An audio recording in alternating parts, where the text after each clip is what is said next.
तो भाइयों आज की मानवा स्टोरी बहुत अच्छी होने वाली है। अगर स्टोरी अच्छी लगे तो कमेंट में पार्ट 2 जरूर लिखना और सब्सक्राइब भी कर लो यार। मैं आपके लिए कितनी मेहनत करता हूँ, पर आप सब्सक्राइब नहीं लियो करते। ये एक ऐसा प्लेयर जो कभी गेम्स को सीरियसली नहीं लेता था। इस वजह से वो बेबस होकर देखता रहा जब उसकी बहन को किसी अनजान शख्स ने तलवार से मार डाला। बड़े भाई के तौर पर उसकी नाकामी का बोझ लियो ये के कंधों पर आ पड़ा। ख्यालों में खोया हुआ वो ये समझने की कोशिश कर रहा था कि आखिर उससे गलती कहाँ हुई और इस दुखद अंत का कारण क्या था।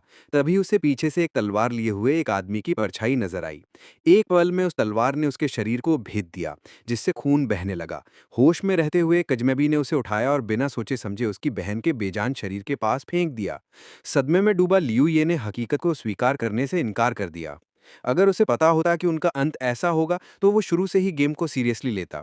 अपने माता पिता की मृत्यु के बाद वो और उसकी बहन अकेले थे, और लियू यी का सबसे बड़ा सपना था अपनी बहन का ख्याल रखना, उसे एक सुनहरा भविष्य देना। वो युआन वर्ल्ड नामक गेम के लिए समर्पित था, लेकिन उसके लिए ये सिर्फ एक टाइम पास था। उसे क्या पता था कि ये वर्चुअल वर्ल्ड हकीकत पर कब्जा कर लेगा और प्लेयर्स को उनके किरदारों की ताकतें दे देगा, जिससे पूरी दुनिया में तबाही मच जाएगी। लियो ने बेबसी से देखा जब उसकी बहन मरी और पास में खड़े दो प्लेयर्स हंसते हुए अपनी अगली चाल पर चर्चा कर रहे थे। अचानक उसके अंदर कुछ जाग उठा। वो तीन निश्चित विचारों के साथ उठ खड़ा हुआ। पहला, उसे उस दुनिया से नफरत थी जहां नियम इतनी आसानी से बदल गए। दूसरा, उसे खुद से नफरत थी कि उसने गेम को सीरियसली नहीं लिया। और सबसे ऊपर उसे अपनी बहन के कातिल से गहरी नफरत थी, जिसने साफ तौर पर उसकी हत्या का आनंद लिया था। एक तेज चाल के साथ लियू ये ने जमीन से कुछ उठाया और कातिल के सिर पर दे मारा, जिससे उसका बैलेंस बिगड़ गया। दुश्मन चक्कर खाकर सिर छूते हुए कंफ्यूज था कि ये क्या हुआ और वो चीज कहां से आई। जमीन पर पड़ा लियू ये सब कुछ संतुष्ट मुस्कान के साथ देख रहा था, खुश कि उसने कम से कम थोड़ा प्रतिरोध तो किया। लेकिन उसकी किस्मत पहले से ही तय थी। बिना हिचकिचाहट के कातिल ने लियू ये का सिर धड़ से अलग कर दिया और कहा कि वो कभी भी किसी लेवल एक कमजोर को उसे चैलेंज करने की इजाजत नहीं देगा। लेकिन कुछ गलत था। लियू ये अपनी बेड पर घर में जाग उठा। बाहर सड़कों पर एक घोषणा गूंज रही थी। मोआन वर्ल्ड गेम शुरू होने में अब सिर्फ 8 घंटे बाकी थे। ल्यूई अचानक उठ खड़ा हुआ, विश्वास नहीं कर पा रहा था कि क्या हो रहा है, क्योंकि उसे साफ याद था कि उसकी हत्या हो चुकी थी। आसपास देखते हुए उसे समझ नहीं आया कि वो कहाँ है, जब तक कि उसे एहसास नहीं हुआ कि ये उसका पुराना अपार्टमेंट है जहां वो 3 साल पहले रहता था। अचानक दरवाजा खुला और एक औरत की आवाज कमरे में गूंजी। ल्यू ये ठिठक गया, विश्वास नहीं कर पा रहा था कि वो क्या देख रहा है। हॉलवे में उसकी बहन खड़ी थी, एक डिब्बा पकड़े हुए जिसमें युआन वर्ल्ड गेम का ऑथराइजेशन था। कांपती आवाज में उसने पूछा कि ये कौन सा साल है। लियू यून सवाल से हैरान मजाक में बोली कि लगता है वो बुरे मूड में जागा है, और कहा कि ये 2030 का साल है, जिसने उसे जोर से झटका दिया। लियो यी स्थिर खड़ा रहा, विश्वास नहीं कर पा रहा था कि वो क्या सुन रहा है। जल्दी से उठकर वो खिड़की की ओर भागा। मुंह थोड़ा खुला, उसे एहसास हुआ कि वो ठीक उसी दिन वापस आ गया है जब युआन वर्ल्ड पहली बार एक्टिवेट हुआ था। बिना हिचकिचाहट उसने अपनी बहन को कसकर गले लगाया और खुद से वादा किया कि इस बार वो उन्हें मरने नहीं देगा। वो सबसे ताकतवर प्लेयर बनेगा जब तक कि ये सब बस एक सपना ना हो। ये 27 जुलाई 2030 का दिन था। Virtual reality game world release हुआ और 1 सितंबर को इसने दुनिया पर कब्जा कर लिया। सभी प्लेयर्स को उनके किरदारों की ताकतें मिल गईं। समाज के हाशिए पर रहने वाले और निचले वर्ग के लोग अचानक अविश्वसनीय शक्तियों के मालिक बन गए। पहली बार उन्हें ऐसी ताकत का एहसास हुआ जो उन्होंने कभी सोची भी नहीं थी। इस वजह से अराजकता फैल गई और पैसे और ताकत के लिए अंतहीन युद्ध शुरू हो गए। हमारे प्रोटैगनिस्ट ने एक ऐसे प्लेयर का रास्ता चुना जो सिर्फ गेम वर्ल्ड को एक्सप्लोर करता था। इस वजह से उसका लेवल कम रहा और उसका दुखद अंत हुआ। युआन वर्ल्ड में उसकी मौत हो गई, लेकिन किसी चमत्कार से उसे एक अप्रत्याशित मौका मिला। वो फिर से जन्म लिया और ठीक 3 साल पीछे उस मौके पर लौट आया जब गेम रिलीज होने वाला था।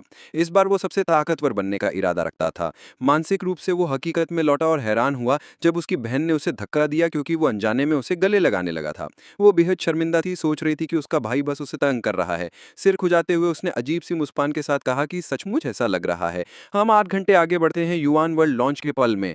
हमारे प्रोटैगनिस्ट ने वर्चुअल रियलिटी ग्लासेस पहने और बेड पर लेट गया। उसे पता था कि गेम के दुनिया पर कब्जा करने में सिर्फ 34 दिन बाकी हैं। अगर वो इस दौरान सबसे ताकतवर प्लेयर बन सकता है तो वो और उसकी बहन नहीं मरेंगे। गेम में एंटर करते ही वो शुरुआती प्लाजा में आया, जहां पे पहले से ही ढेर सारे प्लेयर्स जमा थे। बीच में एक एडमिनिस्ट्रेटर एक स्किल की ताकत को दिखाने वाला था जिसे स्ट्रेंथ कहा जाता था। उसका पहला वार साधारण था, जिसने एक बड़े पत्थर को 2 हिस्सों में काट दिया, लेकिन अपनी एनर्जी को फोकस करके उसने एक ही झटके में दूसरा अटैक किया, जिसने पत्थर को 2 हिस्सों में ऐसे बांट दिया जैसे वो मक्खन हो। प्रदर्शन ने लियू यी को गहरा झटका दिया, जो मुंह खोले देख रहा था। ट्रेनिंग सेशन खत्म होने के बाद सिस्टम ने हमारे प्रोटैगनिस्ट को सीधे गेम में ट्रांसपोर्ट कर दिया। स्पॉन पॉइंट पर कई प्लेयर्स इस नई दुनिया को देखकर आश्चर्य में थे, लेकिन लियू यी का सिर्फ एक फोकस था, जल्दी से जल्दी इवॉल्व करना। उसने स्ट्रेंथ स्किल चुनने का फैसला किया क्योंकि इसे सबसे रहस्यमयी माना जाता था और ये एक आम प्लेयर और सच्चे योद्धा के बीच का फर्क तय करता था। बिना टाइम वेस्ट किए वो ट्रेनिंग पवेलियन की ओर बढ़ गया। यॉन वर्ल्ड में कोई फिक्स्ड कॉम्बैट क्लासेस नहीं थीं, सिर्फ हथियारों के इस्तेमाल के आधार पर डिवीजन थे। ये जानते हुए लियू जी जल्दी से जल्दी किसी हथियार में महारत हासिल करना चाहता था, क्योंकि ताकत की नींव इसके इस्तेमाल में महारत पर टिकी थी। एक बार जब वो किसी हथियार में 100% प्रोफिशिएंसी हासिल कर लेगा तो स्ट्रेंथ स्किल पर उसका पूरा कंट्रोल होगा। इस जल्दबाजी के साथ वो हथियार पवेलियन की ओर भागा, चिंतित कि कहीं सारी ट्रेनिंग जगहें भीड़ से ना भर जाएं। लेकिन हैरानी की बात, जब वो अंदर पहुंचा तो उसे जगह पूरी तरह खाली मिली। लियो यी को कोई फर्क नहीं पड़ा, वो अपने लक्ष्य को पाने के लिए डिटरमिन्ड था। वो सीधा हथियार रैक की ओर गया और चयन शुरू किया। कटाना उसका फेवरेट हथियार था, तो उसने इससे शुरुआत करने का फैसला किया। फिर भी उसने सोचा कि उसे सारी अवेलेबल ऑप्शंस को टेस्ट करना चाहिए। 5 घंटे की तीव्र ट्रेनिंग के बाद वो थककर चूर हो गया। फिर भी उसने कटाना में पूरी महारत हासिल कर ली, जिसे उसने अपना मेन वेपन बनाया। थकान के बावजूद उसे पता था कि टाइम वेस्ट करने का मौका नहीं है। बिना हिचकिचाहट उसने एक लॉन्ग स्वॉर्ड उठाया और नया ट्रेनिंग साइकिल शुरू कर दिया, खुद को मैक्सिमम तक पुश करते हुए और अपनी लिमिट्स को इग्नोर करते हुए। हथियार पवेलियन में एक कपल कॉरिडोर में घूम रहा था, आसपास की हर चीज की रियलिस्टिकनेस की तारीफ करते हुए। अचानक लड़की ने लड़के के पीछे एक ट्रेनिंग पवेलियन देखा। वहां से आ रही आवाजों से उत्सुक होकर उसने पूछा कि अंदर क्या हो सकता है। लड़के ने ऊपर देखा, प्रवेश द्वार के ऊपर साइन देखा और कमेंट किया कि शायद ये ट्रेनिंग स्पेस है। बिना हिचकिचाहट लड़की ने दरवाजे के कोने से झांका। तभी उसने हमारे प्रोटैगनिस्ट को एक तलवार के साथ बिना रुके ट्रेनिंग करते देखा, लकड़ी के डमी पर अपने स्ट्राइक्स को परफेक्ट करते हुए। उसने नोटिस किया कि लियूजी उस एरिया में अकेला ट्रेनिंग कर रहा था, जो उसे काफी अजीब लगा। कपल हथियार रैक की ओर बढ़ा, लेकिन उन्होंने कोई हथियार नहीं उठाया। इसके बजाय वो समझना चाहते थे कि ट्रेनिंग कैसे काम करती है। उन्होंने कुछ मिनट तक देखा, फिर हथियारों को जमीन पर फेंक दिया, कहते हुए कि ये एक बोरिंग एक्टिविटी है जो लूजर्स के लिए है। जाते वक्त उसने बताया कि ट्रेनिंग पवेलियन सिर्फ हथियार प्रोफिशिएंसी बढ़ाने के लिए है, बिना कोई और फायदा दिए। उसने और जोर देकर कहा कि 100% प्रोफिशिएंसी तक पहुंचने के लिए कम से कम 10,000 स्ट्राइक जरूरी हैं। लड़की ने सुझाव दिया कि वो निकलें और उस टाइम को लेवल अप करने में यूज करें। लड़का तुरंत सहमत हो गया। जाने से पहले लड़की ने लियू यी की ओर आखिरी बार देखा। किसी वजह से वो उसके दिमाग में अटक गया। लेकिन लियू यी को तो ये भी पता नहीं था कि कोई वहां से गुजरा था। वो बिना रुके स्ट्राइक्स करता रहा, रेस्ट करने का कोई इरादा नहीं दिखाते हुए। पहले दिन उसने कटाना और हेलबर्ड में पूरी महारत हासिल कर ली, लेकिन उसकी बहुप्रतीक्षित स्पेशल स्किल नहीं उभरी। दूसरे दिन उसने स्पीयर, कुल्हाड़ी, ढाल और हथौड़े के इस्तेमाल में महारत हासिल की। फिर भी वो ताकत जागी नहीं। तीसरे दिन जब बाकी प्लेयर्स 10 से 20 लेवल तक पहुंच चुके थे, लियू यी अभी भी लेवल 1 पर था और उसकी स्ट्रेंथ छिपी रही। एक पल के लिए उसने सोचा कि शायद ट्रेनिंग जारी रखने से पहले लेवल अप कर लें, लेकिन उसने एक ख्याल तुरंत खारिज कर दिया। अगर उसे सबसे ताकतवर प्लेयर बनना था तो उसे हर हाल में अपनी स्किल हासिल करनी थी। कुछ भी उसे रोक नहीं सकता था। एक बार फिर सीन शिफ्ट होता है, ट्रेनिंग पवेलियन के पास की सड़क पर। वही कपल वहां से गुजर रहा था, एक प्लेयर की मौत की बात कर रहे थे। युआन वर्ल्ड में सजा सख्त थी, मरने पर प्लेयर अपनी सारी एक्सपीरियंस लेवल्स खो देता था। उनकी बातचीत के बीच लड़की ने फिर से लियू जी को देखा और बेहद हैरान हुई। वो अभी भी ट्रेनिंग कर रहा था। उसके साथ का लड़का भी शॉक्ड था। उसने कहा कि गेम खेलने के और भी एक्साइटिंग तरीके हैं, जो दिन रात ट्रेनिंग करने से कहीं बेहतर हैं। लड़की उत्सुक होकर समझ नहीं पा रही थी कि लियू जी ऐसा क्यों कर रहा है। उसके दोस्त ने सुझाव दिया कि शायद उसे कोई हिडन सीक्रेट पता है। उत्साहित होकर उसने सोचा कि वो भी किसी हथियार में महारत हासिल करने की कोशिश करेगा, लेकिन लड़की ने उसकी बात काट दी। उसने कहा कि यह बेकार है क्योंकि लियू जी 3 पूरे दिन से ट्रेनिंग कर रहा है और कुछ भी नहीं बदला। जब बाकी प्लेयर्स 20 लेवल तक पहुंच चुके हैं, वो सिर्फ अपने हथियार स्किल्स इंप्रूव कर रहा है। इस तरह से वो जीतने का कोई चांस नहीं रखता। लेकिन लियू जी ने दोनों कपल को पूरी तरह इग्नोर किया। उसका एक लक्ष्य था और वो डिस्ट्रैक्शंस पर टाइम वेस्ट नहीं करने वाला था। वो उसके जुनून से चिढ़ गई। उसने कहा कि लियू जी गेम का अडिक्ट लगता है और अगर वो सबसे ताकतवर फाइटर बन भी गया तो वो कभी हथियार ट्रेनिंग ट्राई नहीं करेगी। उसके लिए लेवल अप करने में टाइम बिताना बेहतर है। और वहां रुकने का सब्र खोकर उसने अपने दोस्त का हाथ पकड़ा और जोर दिया कि वो निकलें। उन्हें जल्द से जल्द और एक्सपीरियंस गेन करना था। कई दिन बाद हमारे प्रोटैगनिस्ट को एक अनएक्सपेक्टेड नोटिफिकेशन मिला। उसने 18 तरह के हथियारों में महारत हासिल कर ली और इसके परिणाम स्वरूप उसे मास्टर अर्नर का टाइटल मिला। अब वो अपनी पसंद के किसी भी प्राइमरी हथियार के साथ बाकी 17 हथियारों की स्किल्स और खूबियां इस्तेमाल कर सकता था। चाबुक हाथ में लिए वो थककर चूर हो गया और स्थिर खड़ा रहा अपनी आंखों के सामने मैसेज को प्रोसेस करते हुए। वो समझ नहीं पा रहा था कि क्या हो रहा है। उसने सारे ब्लेडेड हथियारों में परफेक्शन हासिल कर लिया था, लेकिन उसकी बहुप्रतीक्षित स्पेशल स्किल कभी नहीं उभरी। इस वजह से उसने ब्लेडेड हथियारों को छोड़ दिया। शायद उसकी असली टैलेंट फायर आर्म्स में थी। बिना टाइम वेस्ट किए वो फायर आर्म्स पवेलियन की ओर बढ़ा। चलते हुए उसने कुछ अजीब सोचा। अपनी पिछली जिंदगी में उसने कभी किसी प्लेयर को फायर आर्म्स के साथ पावर यूज करते नहीं देखा था।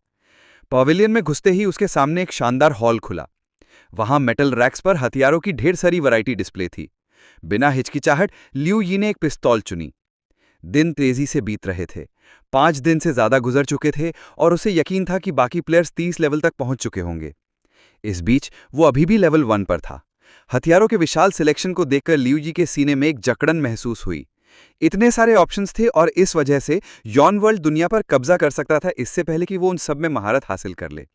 एक पल के लिए उसने सोचा कि क्या ये सब जारी रखना वर्थ है। लेकिन तभी उसकी बहन की मौत की यादें दिमाग में उमड़ पड़ीं। उस 20 लेवल के प्लेयर ने जिसने उसकी हत्या की थी, उसका खून में उबाल आ गया। उसके पास कोई चॉइस नहीं थी, वो पीछे नहीं हट सकता था। बिना शक्ति के वो कभी भी सबसे ताकतवर खिलाड़ी नहीं बन सकता था। गहरी सांस लेते हुए उसने पिस्तौल उठाई और अपनी ट्रेनिंग शुरू की। भले ही उसकी नियति फिर से मरने की हो, वो कभी हार नहीं मानेगा। इस बीच ट्रेनिंग पवेलियन में वो लड़की जिसने कभी ल्यू यी की मेहनत का मजाक उड़ाया था, उसकी प्रोग्रेस देखने के लिए वापस आई। लेकिन जब उसने अंदर झांका तो वहां कोई नहीं था। हैरान होकर उसने सोचा कि शायद उसने हार मान ली और हमेशा के लिए चला गया। अचानक एक जोरदार धमाका इलाके में गूंजा। गहराती हुई आवाज ने उसे वहीं ठिठका दिया। ये क्या था? सहज रूप से वो उस आवाज का पीछा करते हुए फायर आर्म्स पवेलियन की सीढ़ियां चढ़ने लगी। दरवाजे के कोने से झांकते हुए वो स्तब्ध रह गई। ल्यू ने शूटिंग रोक दी थी। कारण? उसने ट्रेनिंग टारगेट को पूरी तरह से नष्ट कर दिया था। उसके चारों ओर एक अजीब सी हरी आभा टिमटिमा रही थी, मानो उसका पूरा वजूद ही बदल रहा हो। लड़की ने अपने हाथों से मुंह दबा लिया, चीख को दबाते हुए। उसकी आंखों में शुद्ध आतंक झलक रहा था। ये क्या हो रहा था उसके साथ? ल्यू यी अपने हिस्से के लिए जड़वत खड़ा था। वो कुछ भी नहीं देख रहा था, मानो खो गया हो किसी शून्य में। लेकिन सच तो ये था कि वो उस नोटिफिकेशन को पढ़ रहा था जिसका उसे लंबे समय से इंतजार था। मैसेज में लिखा था, बधाई हो, आपने पिस्तौल के साथ 100% मास्टरी हासिल कर ली है। इनाम के रूप में आपको एक नई स्किल मिली है। ल्यू यी के शरीर में एक सिहरन दौड़ गई। आखिरकार उसे अपनी शक्ति मिल गई थी। अब पहली बार उसे लग रहा था कि वो आने वाली तबाही के लिए तैयार है। उसके होंठों से एक हल्की सी हंसी निकली। अगला कदम साफ था, लेवल अप करना और बाकी खिलाड़ियों को पकड़ना। उसके स्टैट्स बेसिक थे, सभी 5। केवल एक अपवाद था, उसकी स्पेशल एंड्योरेंस जो सिर्फ 1 पॉइंट थी। इसके अलावा एक नया आइकन पैसिव स्किल्स के लिए दिखा, लेकिन वो खाली था। एग्जिट की ओर बढ़ते हुए ल्यू यी लेवल अप शुरू करने के लिए तैयार था। लेकिन जैसे ही वो दरवाजे तक पहुंचा, उसने देखा कि एक लड़की हॉलवे में खड़ी थी। वो कैजुअली एक्ट करने की कोशिश कर रही थी, नजरें फेरकर और एक धुन सीटी बजाते हुए, जैसे उसने कुछ देखा ही ना हो। ल्यू यी ने ये सोचने में टाइम वेस्ट नहीं किया कि उसने कुछ देखा या नहीं। वो बस उसके पास से ऐसे गुजरा जैसे वो वहां थी ही नहीं। लड़की को दूसरी तरफ अजीब सी शर्मिंदगी महसूस हुई। एक चिढ़ का भाव उस पर हावी हो गया। उसे समझ नहीं आ रहा था कि वो इतना असहज क्यों महसूस कर रही थी। वो पूछना चाहती थी कि पवेलियन में क्या हुआ था। वो समझना चाहती थी कि ल्यू यी के चारों ओर वो अजीब सी आभा क्या थी, लेकिन वो हिचकिचाई। आखिर में वो रास्ते में ही रह गई। ल्यू जी ने युआन वर्ल्ड के बारे में अफवाहें सुनी। सबसे जरूरी जानकारी ये थी कि गेम में 1 करोड़ ऑनलाइन खिलाड़ी हो गए थे। इससे उसकी चिंता और पक्की हो गई। टाइम बहुत तेजी से बीत रहा था। स्टोर पहुंचकर ल्यू यी ने अपना इक्विपमेंट चुना। उसने एक लो लेवल पिस्टल खरीदी जिसका नाम था व्हाइट ड्रैगन, जिसकी कीमत थी 500 कॉइन्स। उसने 300 रेगुलर बुलेट्स का एक बॉक्स भी खरीदा जिसकी कीमत थी 300 कॉइन्स, और एक लो लेवल डैगर जिसका खर्चा था 200 कॉइन्स। टोटल में उसने अपने नए सामान पर 1000 कॉइन्स खर्च किए। स्टोर से निकलते वक्त उसे हल्का सा निराशा का एहसास हुआ।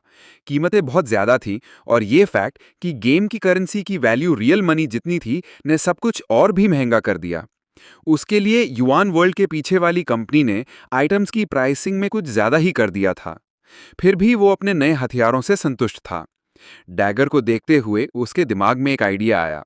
बिना हिचकिचाहट के उसने अपनी special skill master armour activate की। इस स्किल से वो हथियारों की लिमिटेशंस को पार कर सकता था और एक हथियार की शक्ति को दूसरे पर अप्लाई कर सकता था। अपनी नई पावर का पहला रियल टेस्ट शुरू होने वाला था। अपनी स्किल्स टेस्ट करने के लिए दृढ़ निश्चय के साथ लियू यी मिरर किंगडम गेम कंपनी की ओर बढ़ा। ये जगह खिलाड़ियों को अपनी एक मिरर कॉपी बनाने की सुविधा देती थी, जिसके खिलाफ वो लड़ सकते थे। नियम आसान थे। अगर कोई खिलाड़ी अपनी कॉपी को हरा देता तो उसे एक्स्ट्रा मनी और एक्सपीरियंस मिलता। लेकिन हिस्सा लेने की दो शर्तें थीं। खिलाड़ी का लेवल अपनी कॉपी से कम 5 लेवल नीचे होना चाहिए और उसे अपनी गोल्ड का 10% एंट्री फी के तौर पर देना होता। लियू जी के लिए ये शर्तें कोई प्रॉब्लम नहीं थी, बल्कि ये उसके लिए परफेक्ट सिनारियो था। वो अभी भी लेवल 1 पर था, लेकिन अब उसके पास रियल पावर थी। मिरर किंगडम के हॉल से गुजरते हुए एक हताशा भरी चीख पूरे इलाके में गूंजी। दो खिलाड़ी अभी अभी रिस्पॉन हुए थे, मिरर कॉपीज की एक्सट्रीम डिफिकल्टी की शिकायत करते हुए। लग रहा था कि उन्होंने अपनी सारी मेहनत गंवा दी थी। पास में दो अन्य खिलाड़ी इस सीन को तंज से देख रहे थे। उन्होंने हारे हुए खिलाड़ियों का मजाक उड़ाया और जब उनकी नज़र लियू यी पर पड़ी तो उन्होंने अपना ध्यान उसकी ओर मोड़ लिया। उनमें से एक ने लियू यी की कमर पर लटकी हुई पिस्तौल को देखकर तिरस्कार भरी हंसी हंसी। उसके लिए ये गेम में सबसे खराब हथियार का चॉइस था। दूसरा खिलाड़ी भी तिरस्कार दिखाते हुए यकीनन मान रहा था कि लियू यी बस एक अनुभवहीन रुकी था, जो ये भ्रम पाले हुए था कि वो इतने घटिया इक्विपमेंट के साथ जीत सकता है। लियू यी चुप रहा, बस उन खिलाड़ियों को ऑब्जर्व करता रहा। उन्हें कोई अंदाजा नहीं था कि वो अब क्या कर सकता है। अपनी डिसीजन कंफर्म करने के बाद लियू यू ने मिरर किंगडम में अपनी पहली बैटल के लिए मेंटली प्रिपेयर किया। उसे पता था कि उसके अनुभव की कमी के कारण ऑड्स उसके खिलाफ थे, लेकिन उसे यह भी समझ में आया कि उसके पास लड़ने के अलावा कोई चॉइस नहीं थी। उसने सिस्टम मेन्यू एक्सेस किया ताकि इंटरफेस से वाकिफ हो जाए।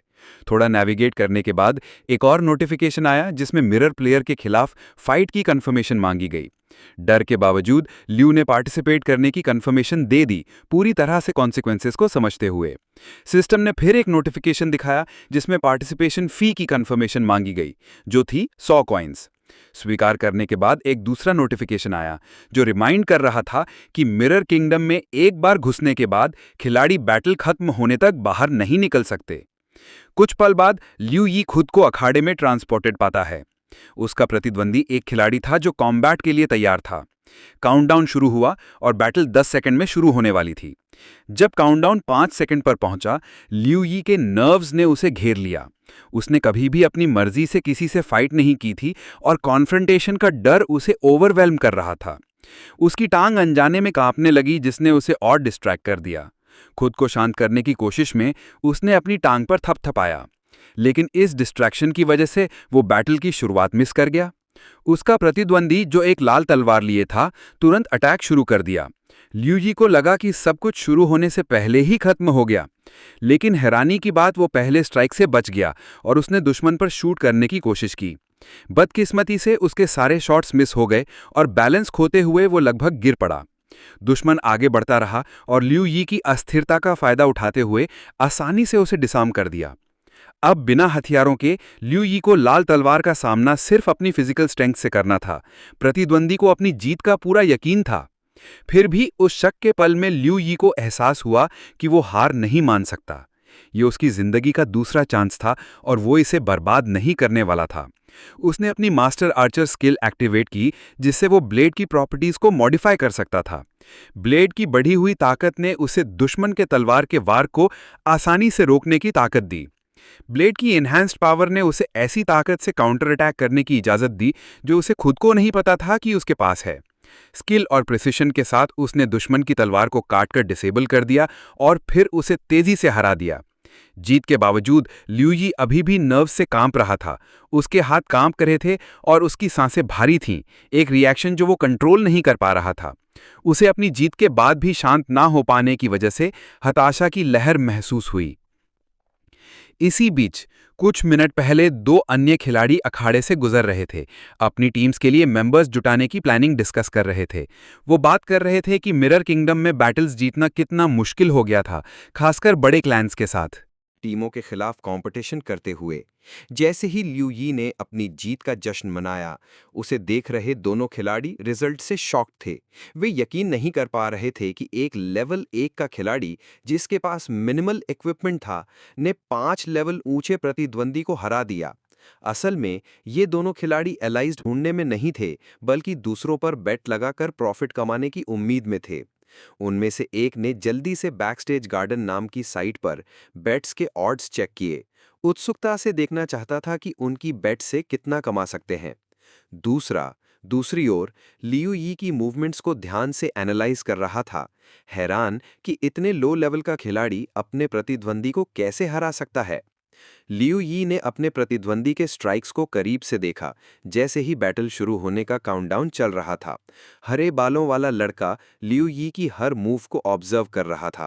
कह रहा था कि जवाब आ गया है, जबकि दूसरा खिलाड़ी कमेंट कर रहा था कि ये एक एक्सीलेंट चॉइस था, अपनी नज़रें कभी लियू यी से हटाए बिना। दोनों उत्सुक थे ये देखने के लिए कि लियू यी कौन सी मिरर कॉपी चुनने वाला है, ताकि वे अपनी बेट्स लगा सकें। लियू यी ने अपने स्टैट्स चेक किए। वो लेवल 5 तक पहुंच गया था और उसके एट्रीब्यूट्स डबल हो गए थे, लेकिन उसे अभी भी कमजोरी महसूस हो रही थी। उसे एहसास हुआ कि उसे और स्ट्रांग बनना होगा। उसे अपने बैटल के डर को ओवरकम करना होगा, क्योंकि अगर वो ऐसा नहीं करता तो वो जल्द ही मर जाएगा। दृढ़ निश्चय के साथ उसने तुरंत अपने अगले प्रतिद्वंदी को चुना, एक मिरर कॉपी जो 55वें रैंक पर थी, जिसे स्ट्राइक्स के नाम से जाना जाता था। सिस्टम ने उसे लगभग तुरंत अखाड़े में टेलीपोर्ट कर दिया। लियू यी को देख रहे दोनों लड़के उसकी फाइट पर बेट लगाने का इंतजार कर रहे थे, लेकिन जब उन्होंने देखा कि उसका प्रतिद्वंदी कौन होगा, तो वे कंफ्यूज हो गए। वे शॉक थे जब उन्हें पता चला कि लियू यी ने लेवल 10 की मिरर कॉपी चुनी थी, जिसका निकनेम था स्ट्राइक्स। हरे बालों वाला लड़का रियलिटी में वापस आया, ये सोचते हुए कि लियू यी ने सैकड़ों लेवल 10 के खिलाड़ियों में से सबसे स्ट्रांग प्रतिद्वंदी चुना था। वे सोच रहा था कि उनकी बेट का क्या होगा। उम्मीद कर रहा था कि बेट अभी तक प्लेस नहीं हुई होगी, लेकिन सफ़ेद बालों वाले लड़के ने खुलासा किया कि बेट पहले ही लग चुकी थी और अब वे कुछ नहीं कर सकते थे। उसने उम्मीद की कि हार की सूरत में हरे बालों वाला दोस्त किसी को बेट के बारे में नहीं बताएगा, क्योंकि वह शर्मिंदा नहीं होना चाहता था। बैटिंग ऑर्गेनाइजर ने फिर मैच के ऑड्स अनाउंस किए, जिसमें लियू यी और स्ट्राइक्स पर लगी बेट्स दिखाई गईं। ऑड्स देखकर दोनों लड़कों को निराशा हुई। स्ट्राइक्स की जीत पर लगी टोटल बेट की रकम 2 लाख से ज्यादा थी और उन्होंने सारी उम्मीद खो दी थी। उसी पल स्ट्राइक्स लियू यी के सामने प्रकट हुआ।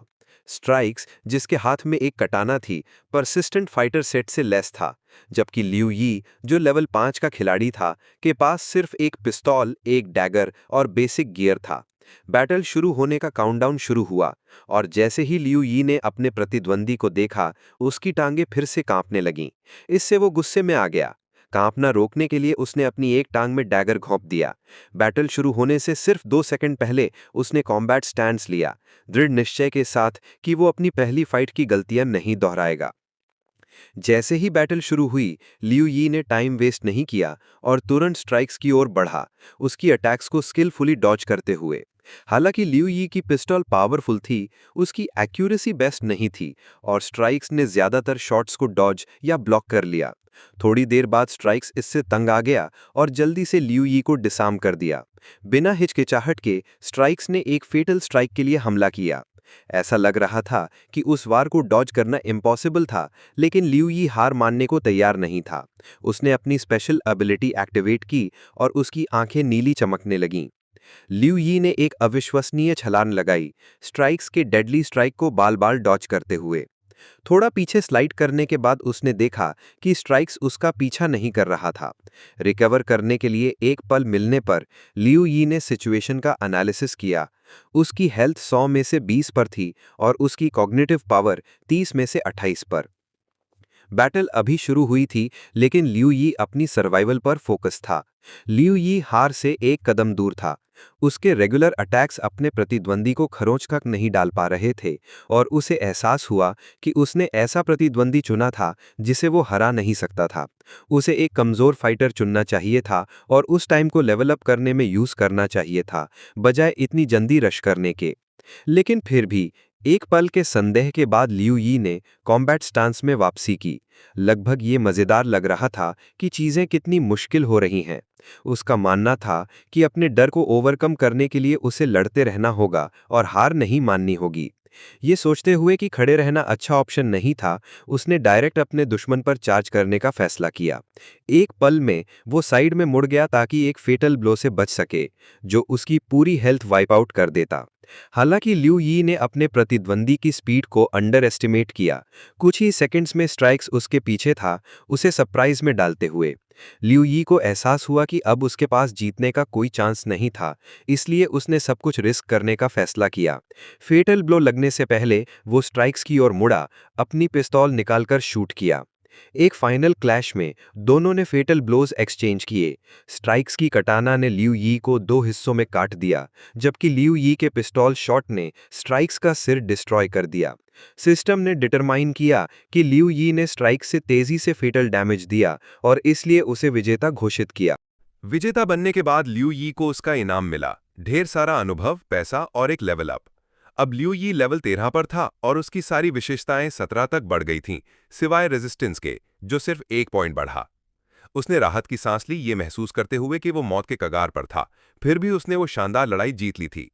कई और नोटिफिकेशंस आए, जिनमें सबसे जरूरी था कि वो लेवल 10 तक पहुंच गया था और अब उसकी रेसरेक्शन एबिलिटी इतनी विकसित हो गई थी कि वो अपना डेवलपमेंट पाथ चुन सकता था। इधर वो दो लड़के जिन्होंने लियू यी की जीत पर दांव लगाया था, भीड़ से घिरे हुए थे और दीवार से सटाए जा रहे थे। जिन लोगों ने दांव हारा था, उन्हें सारा पैसा बाकी प्रतिभागियों को देना था। एक लड़का लगभग रोने लगा, पूछ कहा था कि क्या सारा पैसा देने की जगह आधा पैसा देने का ऑप्शन है। वन आइट गांग ने उनकी तरफ इशारा करते हुए कहा कि ऐसा कोई ऑप्शन नहीं है और वो इस हार को आसानी से नहीं छोड़ सकते। सफेद बालों वाला लड़का और बर्दाश्त नहीं कर सका और चिल्लाया, मुझे विश्वास नहीं होता कि तुम लोग सचमुच सोच रहे थे कि हम जीत गए थे, जबकि रिजल्ट भी फाइनल नहीं हुआ था। गैंग ने बोर्ड की तरफ इशारा करते हुए दृढ़ता से कहा कि स्ट्राइक्स जीतेगा, क्योंकि वो एक न्यूबी से नहीं हार सकता। अगर ऐसा हुआ तो वो दांव को लेकर बड़ा हंगामा करेगा। गैंग ने यह कहने से पहले स्ट्राइक्स को लेवल 10 के मिरर कॉपीज में लीडर माना जाता था, लेकिन कुछ पल बाद बोर्ड अपडेट हुआ और सब हैरान रह गए जब देखा कि स्ट्राइक्स हार गया था। भीड़ को यकीन नहीं हो रहा था, उनके मुंह आश्चर्य से खुले रह गए।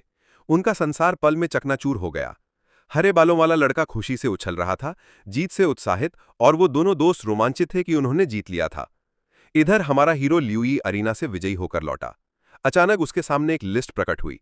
उसने पहली बार इसे देखा और पूरी तरह समझ नहीं पाया कि इसका मतलब क्या है, लेकिन उसने गेम खत्म करने का फैसला किया। जब वो गेम छोड़ने वाला था, उसकी बहन कमरे में आई और उसे खाने के लिए बुलाया। रसोई में घुसते ही लियू यी ने बिना वक्त गंवाए खाना शुरू कर दिया। उसकी बहन यांग ने कहा कि उसने उसकी पसंदीदा मशरूम्स तैयार की थीं, लेकिन लियू यी ने उसकी बातों पर ध्यान भी नहीं दिया। इतना डूबा हुआ था वो युआन वर्ल्ड के विचारों में, जहां उसने दो नई एबिलिटीज डिस्कवर की थी जिनके बारे में उसे पता भी नहीं था। पहली एबिलिटी थी फ्लेम ऑफ इन्वेजन, जिसका इफेक्ट गजब का था। डैमेज पर सेकंड 50 से 25 हो गया, लेकिन टोटल डैमेज लगभग 250 हेल्थ पॉइंट्स था। अपनी एबिलिटीज के साथ लियू यी अपने विरोधियों के खतरों के बारे में भी सोच रहा था और अपनी खुद की टीम बनाने का विचार कर रहा था। जल्दी जल्दी खाना खाकर उसने अपनी बहन को थैंक्स कहा और अपने कमरे में वापस चला गया, जिससे वो थोड़ी हैरान हुई क्योंकि उसने मुश्किल से एक प्लेट खाना खाया था। इससे उसकी बहन को थोड़ा दुख हुआ और उसने सोचा कि उसे कोई ऐसा ढूंढना होगा जो उसके लिए खाना बनाए। अब युवान वर्ल्ड में मिरर वर्ल्ड की इमारतों के अंदर एक आदमी गेम जेड के सामने घुटनों पर था। आधा पैसा रखने की भीख मांग रहा था, जैसा कि प्रस्तावित था। लेकिन वो आदमी इतना सीधा नहीं था और लगातार गिड़गिड़ा रहा था, कह रहा था कि सारा पैसा जो उसने स्ट्राइक्स की जीत पर दांव लगाया था, वो उसका नहीं बल्कि उसके परिवार का था। अगर वो हार गया तो उसे कड़ी सजा मिलेगी। गैंग ने उसका मजाक उड़ाते हुए कहा कि अभी 1 मिनट पहले उसने ऐसा ऑफर ठुकरा दिया था और अब वो वही चीज ऑफर कर रहा था। उसके बोलने से पहले लाल बालों वाला एक लड़का आया और गैंग जेड का सिर दीवार से दे मारा, कहते हुए कि उसे स्ट्राइक्स के खिलाफ दांव में हारा सारा पैसा लौटाना होगा। लाल बालों वाला लड़का जैक था, जो न्यू ऑर्डर गिल्ड से था, जो मिरर वर्ल्ड का जिम्मेदार था। गैंग दीवार से सटा हुआ था, समझाने की कोशिश कर रहा था कि जिसने स्ट्राइक्स को हराया उसका उससे कोई लेना देना नहीं था, क्योंकि उसने सिर्फ दांव लगाया था और उसे नहीं पता था कि लियू यी स्ट्राइक्स की कॉपी को हराने के लिए चुनेगा। लेकिन गैंग ने जो कहा उससे जैक को कोई फर्क नहीं पड़ा। जैक ने जवाब दिया कि आखिरकार सफेद बालों वाला लड़का ही बारी मार गया, और अगर गैंग जिम्मेदारी से बच भी गया तो रियल लाइफ में चीजें अलग ढंग से निपटाई जाएंगी। गैंग ने जितना हो सका अपना बचाव किया और रियल लाइफ में मुसीबत से बचने के लिए दांव से कमाया सारा पैसा ऑफर किया। लेकिन जैक ने अचानक मना कर दिया, कहते हुए कि उसे इसकी जरूरत नहीं है, और उसने उस बेचारे को जाने दिया। गैंग ने एक पल के लिए सोचा और बहुत गंभीर चेहरा बनाकर कहा कि उसके पास मुआवजे के तौर पर देने के लिए और कुछ नहीं है। जैक ने डरावने लुक के साथ सिर्फ इतना कहा कि गैंग को उसका एक फेवर करना होगा, और बेशक उसके पास सहमत होने के सिवा कोई चारा नहीं था। अब वापस हमारे हीरो की बात। डिनर के बाद वो फिर से गेम में घुसा ताकि लेवल अप करना जारी रख सके। उसे पता था कि वो जरा भी हिचकिचा नहीं सकता, क्योंकि उसे जजमेंट डे के लिए अच्छे से तैयार होना था। सुमिल लियू को एक नोटिफिकेशन मिला जो उसकी पसंद की पुष्टि करता था, जो थी स्किल क्योर की को बेहतर करना। बिना हिचकिचाए उसने अपग्रेड कंफर्म किया और सीयू को 3 नोटिफिकेशंस मिले। पहला नोटिफिकेशन बता रहा था कि उसे तत्काल 30 अतिरिक्त एट्रीब्यूट पॉइंट्स मिले हैं। दूसरा नोटिफिकेशन बता रहा था कि उसका काउंटर पूरा हो गया है और उसकी कॉम्बैट स्ट्रेंथ अब 15.6 है। इसके अलावा उसे एक नया टाइटल मिला जिसका नाम था लो लेवल वॉरियर। लियू जी के लिए सबसे बड़ा सरप्राइज ये रियलाइज करना था कि स्किल चुनने से उसे डबल एट्रीब्यूट मिला और उसकी कई स्टैट्स में काफी इजाफा हुआ। जब उसने अपनी स्टैट्स देखी तो वो बहुत हैरान हुआ, क्योंकि कुछ एट्रीब्यूट्स काफी बढ़ गए थे। जब वो लेवल 100 तक पहुंचा, लियू यी काफी कमजोर हो गया था, और उसे ये रियलाइज हुआ क्योंकि हालांकि वो सिर्फ लेवल 13 तक पहुंचा था, नए एट्रीब्यूट्स और बोनस के साथ वो अब लेवल 26 के कैरेक्टर जितना मजबूत था।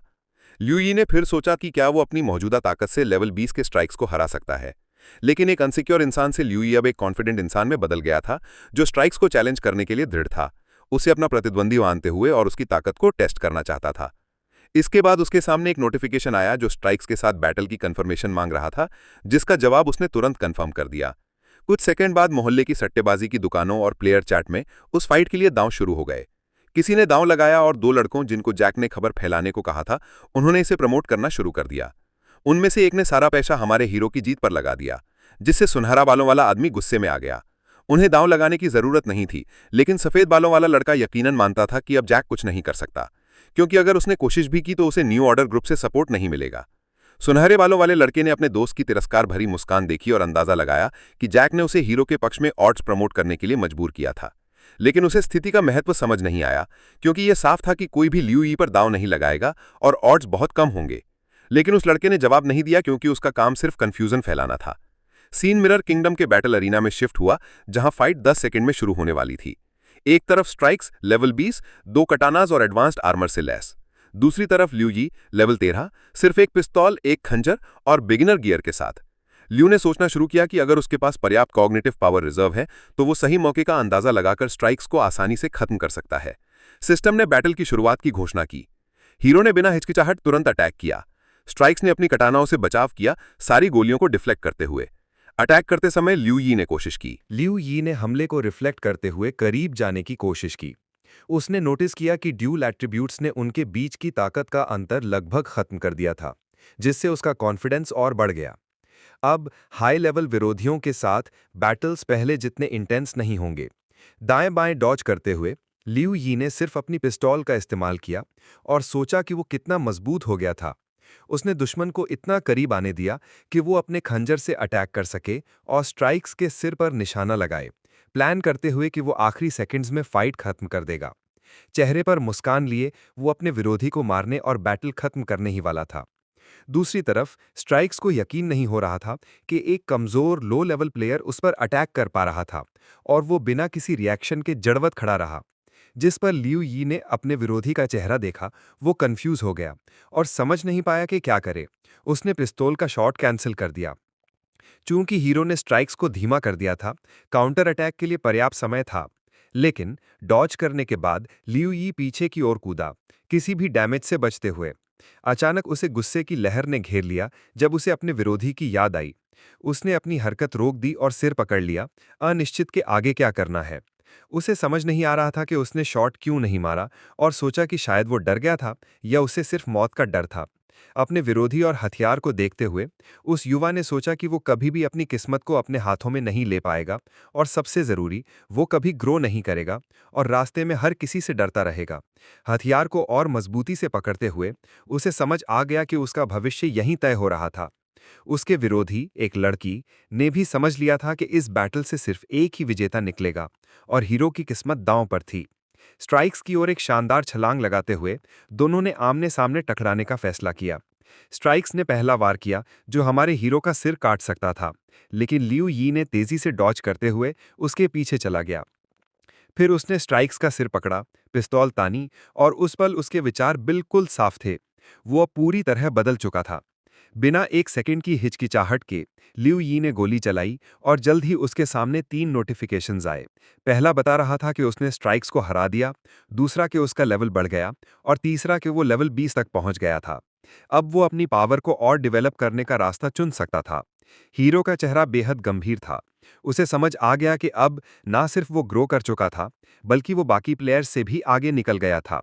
इधर लॉबी में जिन्होंने हमारे हीरो पर दांव लगाया था, वो जो देख रहे थे उस पर यकीन नहीं कर पा रहे थे, क्योंकि वो सचमुच जीत गए थे। फिर अचानक हरे बालों वाले लड़के ने कमेंट किया कि दांव का बाकी प्लेयर्स पर कोई असर नहीं पड़ा। हालांकि जैक ने लेवल 20 के स्ट्राइक्स पर दूसरा दांव खोला था, फिर भी वो लियू यी से हार गया। अब सबको पता था कि वो कितना मजबूत था। वही लड़का सोचने लगा कि लेवल 20 के स्ट्राइक्स को हराने के बाद लियू यी शायद लेवल 22 या 23 तक पहुंच गया होगा। उसने निष्कर्ष निकाला कि लियू यी अब सिर्फ लेवल 30 के मिरर कॉपी से लड़ सकता था, जिनके रिवॉर्ड्स बहुत हाई थे। हीरो को पता था कि ये स्ट्राइक्स है, लेकिन वो लड़का समझ नहीं पा रहा था कि लियू यी को इतना कॉन्फिडेंस कहां से था कि वो लेवल 30 के स्ट्राइक्स मिरर कॉपी को 100% निश्चितता से हरा सकता था। उन्होंने मान लिया कि जैसे ही हीरो लेवल 30 के स्ट्राइक्स से भिड़ेगा, वो शायद हार जाएगा और बड़ा खतरा मोल लेगा।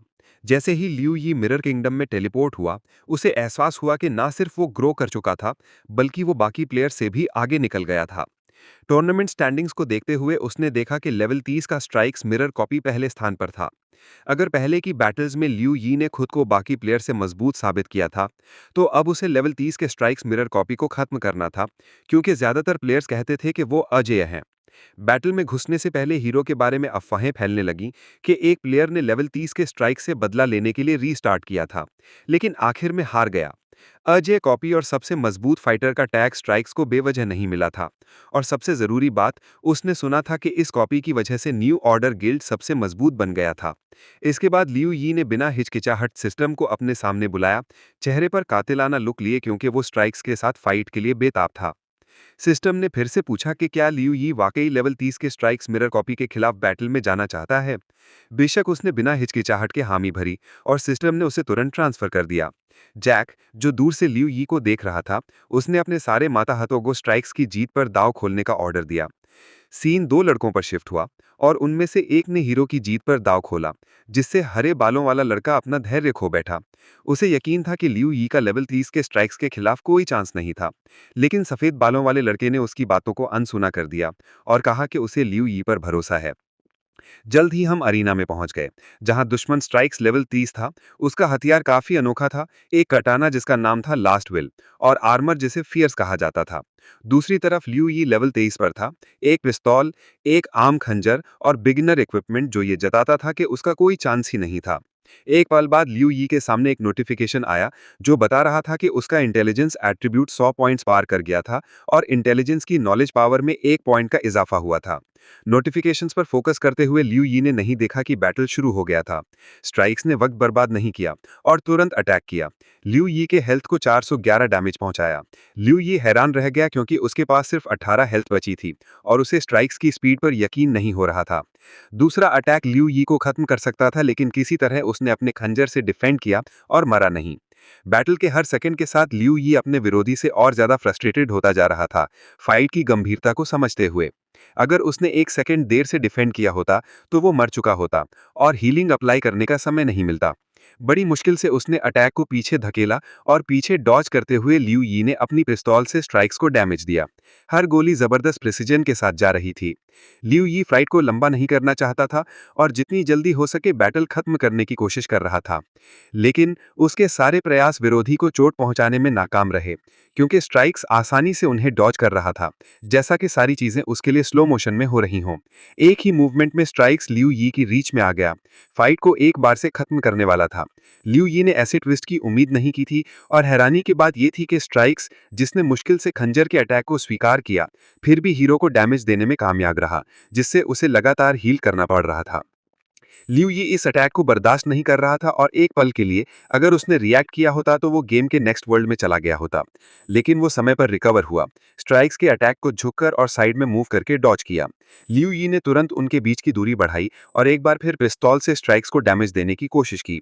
अचानक लियू यी अपने विचारों में डूब गया और उसे एहसास हुआ कि हालांकि उसकी स्टैट्स लेवल 46 के स्ट्राइक्स जैसी थीं, फिर भी स्ट्राइक्स उस पर दबाव डाल रहा था। लेकिन खुद को संभालने के बाद लियू यी हार मानने को तैयार नहीं था। उसे समझ आ गया कि अगर यही स्ट्राइक्स की पूरी ताकत थी तो वो कुछ सेकंड्स में जबरदस्त डैमेज डील करके विजेता हासिल कर सकता था। तभी लियू यी ने ब्लेसिंग स्टडी स्किल यूज करने का फैसला किया। इस स्किल ने टारगेट की सारी स्टैट्स बढ़ा दी और साथ ही एक अनकॉमन स्टेट 1 मिनट के लिए एक्टिवेट कर दिया। लियू यी ने 10 कर्स भी प्रभावों स्टडी में किया से जो एक जैसे कमजोरी, बुढ़ापा, सुस्ती, मूर्खता, थकान, जहर, भ्रम, धारणा में बदलाव, अराजकता और पागलपन। स्किल सीखने के बाद हीरो के सामने एक नोटिफिकेशन आया जिसमें लिखा था कि ब्लेसिंग सीख लिया गया है। उसकी कॉम्बैट पावर 15 थी, लेकिन सबसे ज़रूरी बात यह थी कि उस लड़के की स्टैट्स कई गुना बढ़ गई थीं, जिसने हीरो को स्ट्राइक्स के खिलाफ बड़ा एडवांटेज दिया। लियू यी ने ज़रा भी हिचकिचाहट नहीं दिखाई और चिल्लाकर ब्लेसिंग को एक्टिवेट किया, क्योंकि उसे पता था कि उसके पास स्ट्राइक्स को हराने के लिए पर्याप्त लेवल्स नहीं हैं, लेकिन वो अपनी एट्रीब्यूट्स पर भरोसा कर रहा था। कुछ पल बाद एक नोटिफिकेशन आया जिसमें बताया गया कि उसने 400 कॉग्निटिव पावर पॉइंट्स खर्च किए हैं और उसकी सारी एट्रीब्यूट्स ठीक 1 मिनट के लिए 200 तक बढ़ गई हैं, जिसके बाद वो नॉर्मल हो जाएंगी। लियू यी के चारों ओर एक सफ़ेद ऑरा फैलने लगा जो उसके सामने खड़े हर शख्स में खौफ पैदा कर रहा था। यही ऑरा उसे हिम्मत दे रहा था, क्योंकि उसे पता था कि स्किल को पूरे 1 मिनट तक एक्टिवेट करने से उसके पास स्ट्राइक्स को तबाह करने की ताकत होगी। स्ट्राइक्स, जो गार्ड में नहीं था, जड़वत खड़ा रहा, हीरो के अगले अटैक की तैयारी करते हुए। लेकिन उसने और प्रोएक्टिव अप्रोच लेने का फैसला किया। वो पूरी स्पीड से लियू यी की ओर बढ़ा, इरादा करके कि वो उसे एक बार में खत्म कर दे, ताकि फिर कभी उसका सामना न करना पड़े। लियू यी ने एक पल के लिए सोचा कि स्ट्राइक्स को हराने के बाद हर कोई तुरंत मान लेगा कि उसने गजब की स्किल्स और एट्रीब्यूट्स हासिल कर लिए हैं, जिससे वो सबसे मजबूत प्लेयर के तौर पर जाना जाएगा।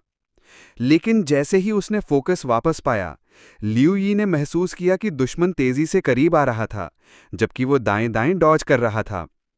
डॉज करने के बावजूद स्ट्राइक से बचना काफी नहीं था, वो इतना करीब आ चुका था कि अटैक कर सकता था। लियू यी ने फिर अपनी पिस्तौल तानी और गोली चलाई। पहली गोली स्ट्राइक्स की छाती में लगी, जिससे उसका अटैक रुक गया और वो कंफ्यूज हो गया। पहले शॉट के बाद लियू यी नहीं रुका, उसने दुश्मन पर लगातार गोलियां दागीं। कुछ सेकंड बाद स्ट्राइक्स के शरीर में 10 से ज्यादा छेद दिख रहे थे, जो ये जताता था कि वो ढेर हो चुका है।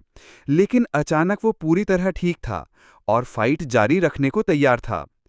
चेहरे पर मुस्कान लिए दुश्मन को शायद समझ आ गया था कि क्या हो रहा है।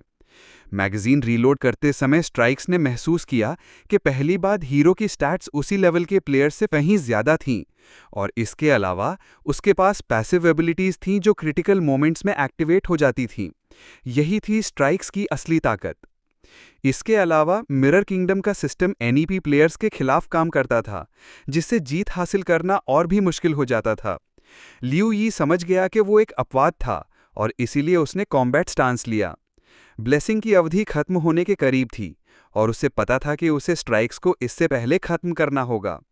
दुश्मन को जल्दी मरने से रोकने के लिए दृढ़, लियू यी ने स्ट्राइक्स पर अटैक शुरू कर दिया। उसकी एक्टिव एबिलिटी के सिर्फ 25 सेकंड बचे थे। अटैक करते समय उसे पता था कि वो हार नहीं सकता, क्योंकि उसका मौजूदा लक्ष्य था अपनी पास्ट को पीछे छोड़ना और अपनी डेस्टिनी पर कंट्रोल करना, जो वो पहले नहीं कर पाया था। हर अटैक के साथ स्ट्राइक्स हीरो के करीब आता गया। 15 सेकंड बचे थे जब लियू यी ने पीछे कूदा और काउंटर अटैक लॉन्च किया। समय बीतता चला गया। लियू यी लगातार अटैक करता रहा और स्ट्राइक्स को पीछे धकेलता रहा, दुश्मन को एक पल का आराम नहीं दे रहा था। स्किल खत्म होने से कुछ सेकंड पहले एक गोली सीधे स्ट्राइक्स के माथे में जा लगी, जिसने उसका आर्मर तबाह कर दिया। स्ट्राइक्स बुरी तरह कांपने लगा और उसका हथियार उसके हाथों से गिर गया। कुछ पल बाद वो अटैक करना बंद कर चुका था, पूरी तरह थक चुका था। वो ढह गया, साफ संकेत दिखाते हुए कि अब उसमें जिंदगी नहीं बची थी। सिस्टम नोटिफिकेशन घुलने लगा। दुश्मन का शरीर जमीन पर थी। सिस्टम नोटिफिकेशन घुलने लगा। दुश्मन का शरीर जमीन पर पड़ा था और लियू यी उसे देख रहा था, यकीन नहीं कर पा रहा था कि उसने मिरर किंगडम की सबसे ताकतवर कॉपी स्ट्राइक्स को हरा दिया था। वो पहले से ही उन कमेंट्स की कल्पना कर रहा था जो उसकी जीत के बाद आएंगे, क्योंकि अब उसे सबसे मजबूत प्लेयर कहा जाएगा, वो जो लेवल 30 के दुश्मन ताकतवर स्ट्राइक्स को हराने में कामयाब रहा। इसके अलावा उसकी हिडन एबिलिटीज गजब की थीं, जो उसे एक अजेय योद्धा की खूबियां देती थीं। किसी ने कमेंट किया कि ये टाइटल्स लेवल 30 के प्लेयर्स के लिए कुछ मायने नहीं रखते, क्योंकि वो ताकत के मामले में पूरी तरह अलग वर्ल्ड्स में हैं। इसे समझाने के लिए एक दर्शक ने कहा कि ज्यादा से ज्यादा एक लेवल 30 का प्लेयर हीरो के पैरों के तले जमीन है, यानी वो कभी उसके लेवल तक नहीं पहुंच सकते। हीरो की कल्पना ने उसके सेल्फ एस्टीम को आसमान छूने दिया, जिसने स्ट्राइक्स पर जीत के बाद उसका मोराल और बूस्ट कर दिया। फिर उसके इंटरफेस पर कई नोटिफिकेशन आए। पहला उसे स्ट्राइक्स पर जीत के लिए बधाई दे रहा था, जबकि दूसरा उसके जबरदस्त रिवॉर्ड्स के बारे में बता रहा था, पैसे और अनुभव दोनों में। वो अपनी खुशी को मुश्किल से कंट्रोल कर पा रहा था, क्योंकि उसने न सिर्फ पैसा और अनुभव हासिल किया, बल्कि एक बड़े डर को भी पार कर लिया था। उस मोमेंट सिस्टम ने उसे वापस मिरर किंगडम में टेलीपोर्ट कर दिया। वेटिंग रूम में जैक बैटल देख रहा था, यकीन नहीं कर पा रहा था कि लियू यी ने मिरर किंगडम की सबसे मजबूत कॉपी को हरा दिया था। उसे और गुस्सा इस बात का था कि स्ट्राइक्स की जीत पर दांव लगाकर उसने जो पैसा हारा था। इधर दो प्ले पीसीज जो हीरो पर दांव लगाने वाले थे, वो खुशी से उछल रहे थे। सफेद बालों वाला एक युवा लड़का आसपास के लोगों को देखकर मुस्कुराया और कहा कि वो लियू यी के बारे में सही था और उसका दांव कामयाब रहा। इसलिए उसने सुझाव दिया कि अब से सबको अपनी इंस्टिंक्ट्स को फॉलो करना चाहिए। लेकिन उसके दोस्त ने उसका हाथ पकड़ा और चेतावनी दी कि अभी जश्न मनाने का समय नहीं है, क्योंकि अभी बहुत कुछ हो सकता है। उसने फिर सलाह दी कि वो दोनों गेम से डिस्कनेक्ट हो जाएं और रियल लाइफ में किसी दूसरे अपार्टमेंट में चले जाएं, ताकि जैक उन्हें ढूंढ न सके। सीन रियल वर्ल्ड में हीरो के घर पर शिफ्ट हुआ, जहां वो अपने बेड पर चुपचाप बैठा था, गेम में सबसे मजबूत कॉपी स्ट्राइक्स पर अपनी जीत के बारे में सोच रहा था। अचानक दरवाजा खुला और एक लड़की दूसरे कमरे से आई, कहती हुई कि शायद उसे भूख लगी होगी और उसे कुछ खाने के लिए बुलाया। लेकिन उसके दिमाग में दूसरी योजनाएं थीं। चेहरे पर मुस्कान लिए उसने कहा कि वो बाहर टहलने जाएंगे और वो उससे बारबेक्यू के लिए ले जाएगा। सीढ़ियां उतरते समय लड़की ने अपने भाई से पूछा कि उसे पैसे कहाँ से मिले, क्योंकि उनके लिए रेस्टोरेंट महंगे थे। हंसते हुए उसने जवाब दिया कि उसे यकीन नहीं होगा, क्योंकि उसने गेम में एक बड़ी रकम जीती थी और इसीलिए उन्हें अपनी लक का जश्न मनाना चाहिए। उसकी बहन ने बिना सवाल किए इसे स्वीकार कर लिया और ज्यादा डिटेल्स नहीं मांगी। अगले दिन अभी भी हीरो के घर पर उसने एक ऑनलाइन खरीदारी की। ट्रांजैक्शन पूरा होने के बाद उसे कंफर्मेशन मिला कि ऑर्डर 2 महीने में डिलीवर होगा।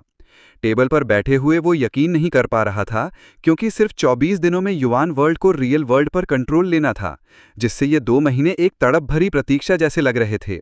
फिर भी उसके पास कोई चारा नहीं था, क्योंकि सबसे नज़दीकी स्टोर जिसे उसने चेक किया था वो आउट ऑफ स्टॉक था। इस बात से निराश होने के बजाय उसने अपनी सारी हिम्मत जुटाई और फैसला किया कि डिलीवरी का इंतजार करते समय उसे और मेहनत करनी होगी। फिर सीन शिफ्ट हुआ और हम 2 लड़कियों को समुद्र तट पर चलते हुए देखते हैं। वो बेहद शर्मिंदगी महसूस कर रही थी, क्योंकि रास्ते से गुजरने वाले सब उन्हें घूर रहे थे। अचानक उसकी बेस्ट फ्रेंड ने यान से पूछा कि लियू यी ने उसे डेट पर क्यों बुलाया। विचारों की बाढ़ उसके दिमाग में उमड़ आई और उसे डर था कि कुछ भयानक हो गया होगा। लेकिन यान के चेहरे पर एक चमकदार मुस्कान थी और वो एक पल के लिए खामोश रही। अपने विचारों में डूबी हुई वो सोच रही थी कि वो अपने भाई से अपनी दोस्त को कैसे मिलवाएगी, क्योंकि यही उसका असली मकसद था। आखिरकार वो लड़की बेहद आकर्षक थी, एक अच्छे परिवार से थी और सबसे जरूरी, उसका स्वभाव शानदार था। अगर वो उसके भाई की मंगेतर बन जाए तो यान को इस बात से बहुत खुशी होगी। हकीकत में लौटते हुए यान ने मुस्कुराकर जवाब दिया कि उसका भाई उसे बहुत मिस कर रहा था, इसीलिए वो उससे मिलना चाहता था। बिना ज्यादा भाव दिखाए उसकी दोस्त ने पूछा कि वो हाल फिलहाल कहाँ थी, क्योंकि उसने तो उनके वर्क ग्रुप में भी जवाब नहीं दिया था। यान को शक होने लगा कि शायद उसकी दोस्त का कोई बॉयफ्रेंड है, लेकिन अगर ये सच भी था तो वो अपने प्लान्स नहीं छोड़ने वाली थी, क्योंकि उसने पक्का फैसला कर लिया था कि वो लियू यी के साथ बाहर जाएगी।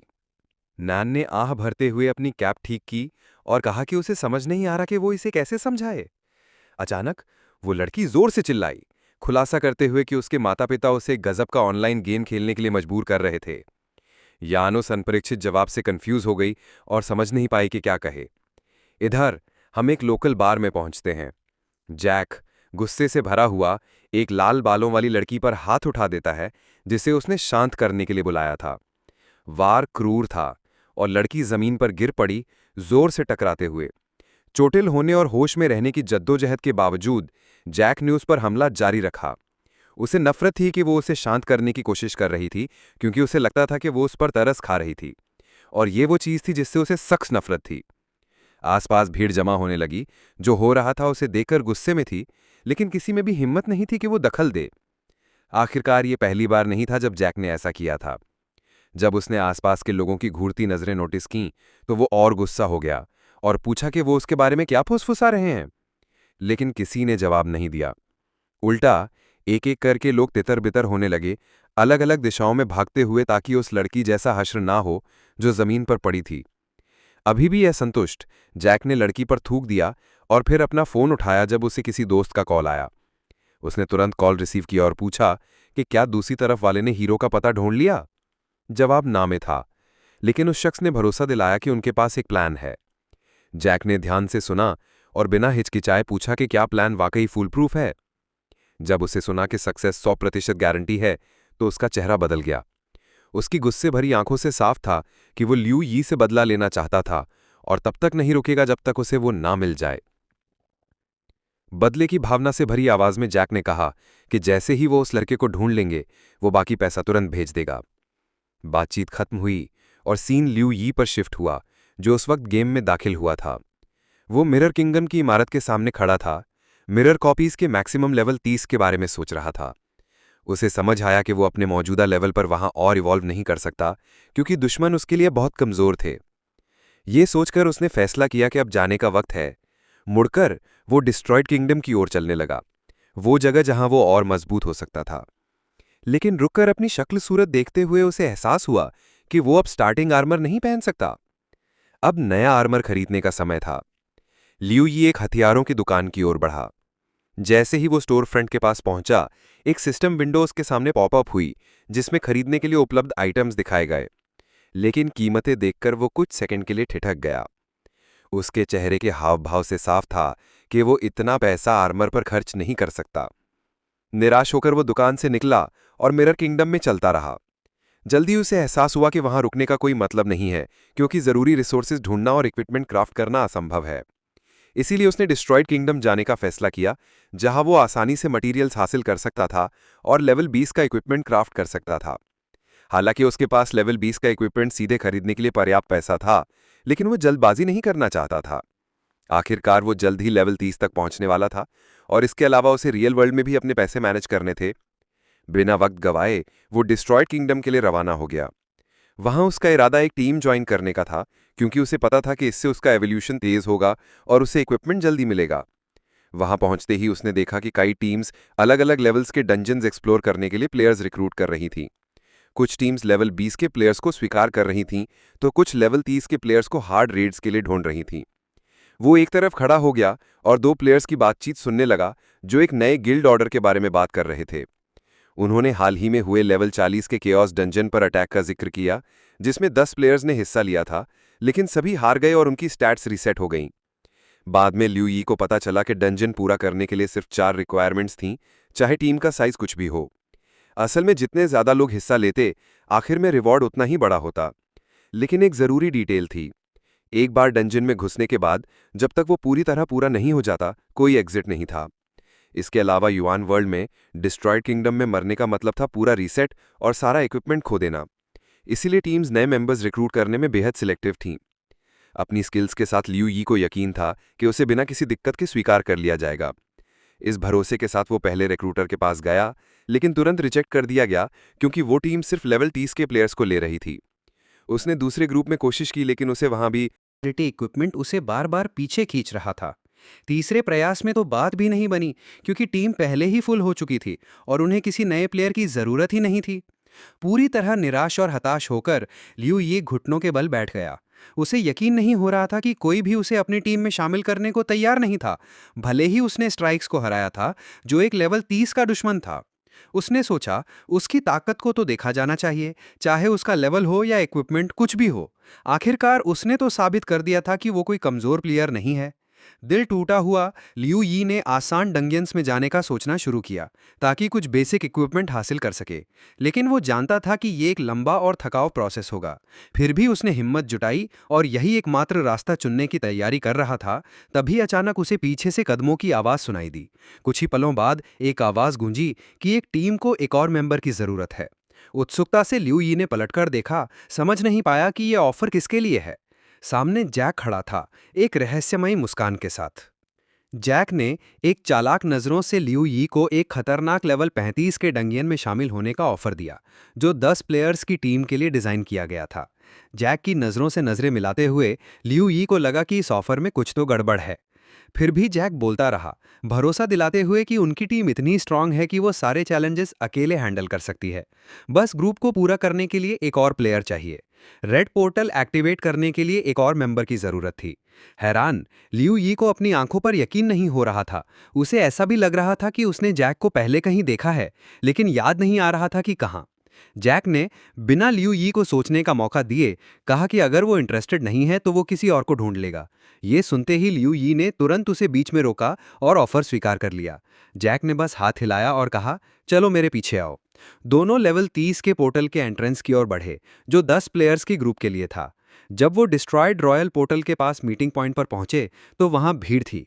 आसपास के प्लेयर्स ने इंप्रेसिव आर्मर पहन रखा था, जिसके चलते कई लोग लीडर के इस अनएक्सपेक्टेड चॉइस पर कमेंट कर रहे थे।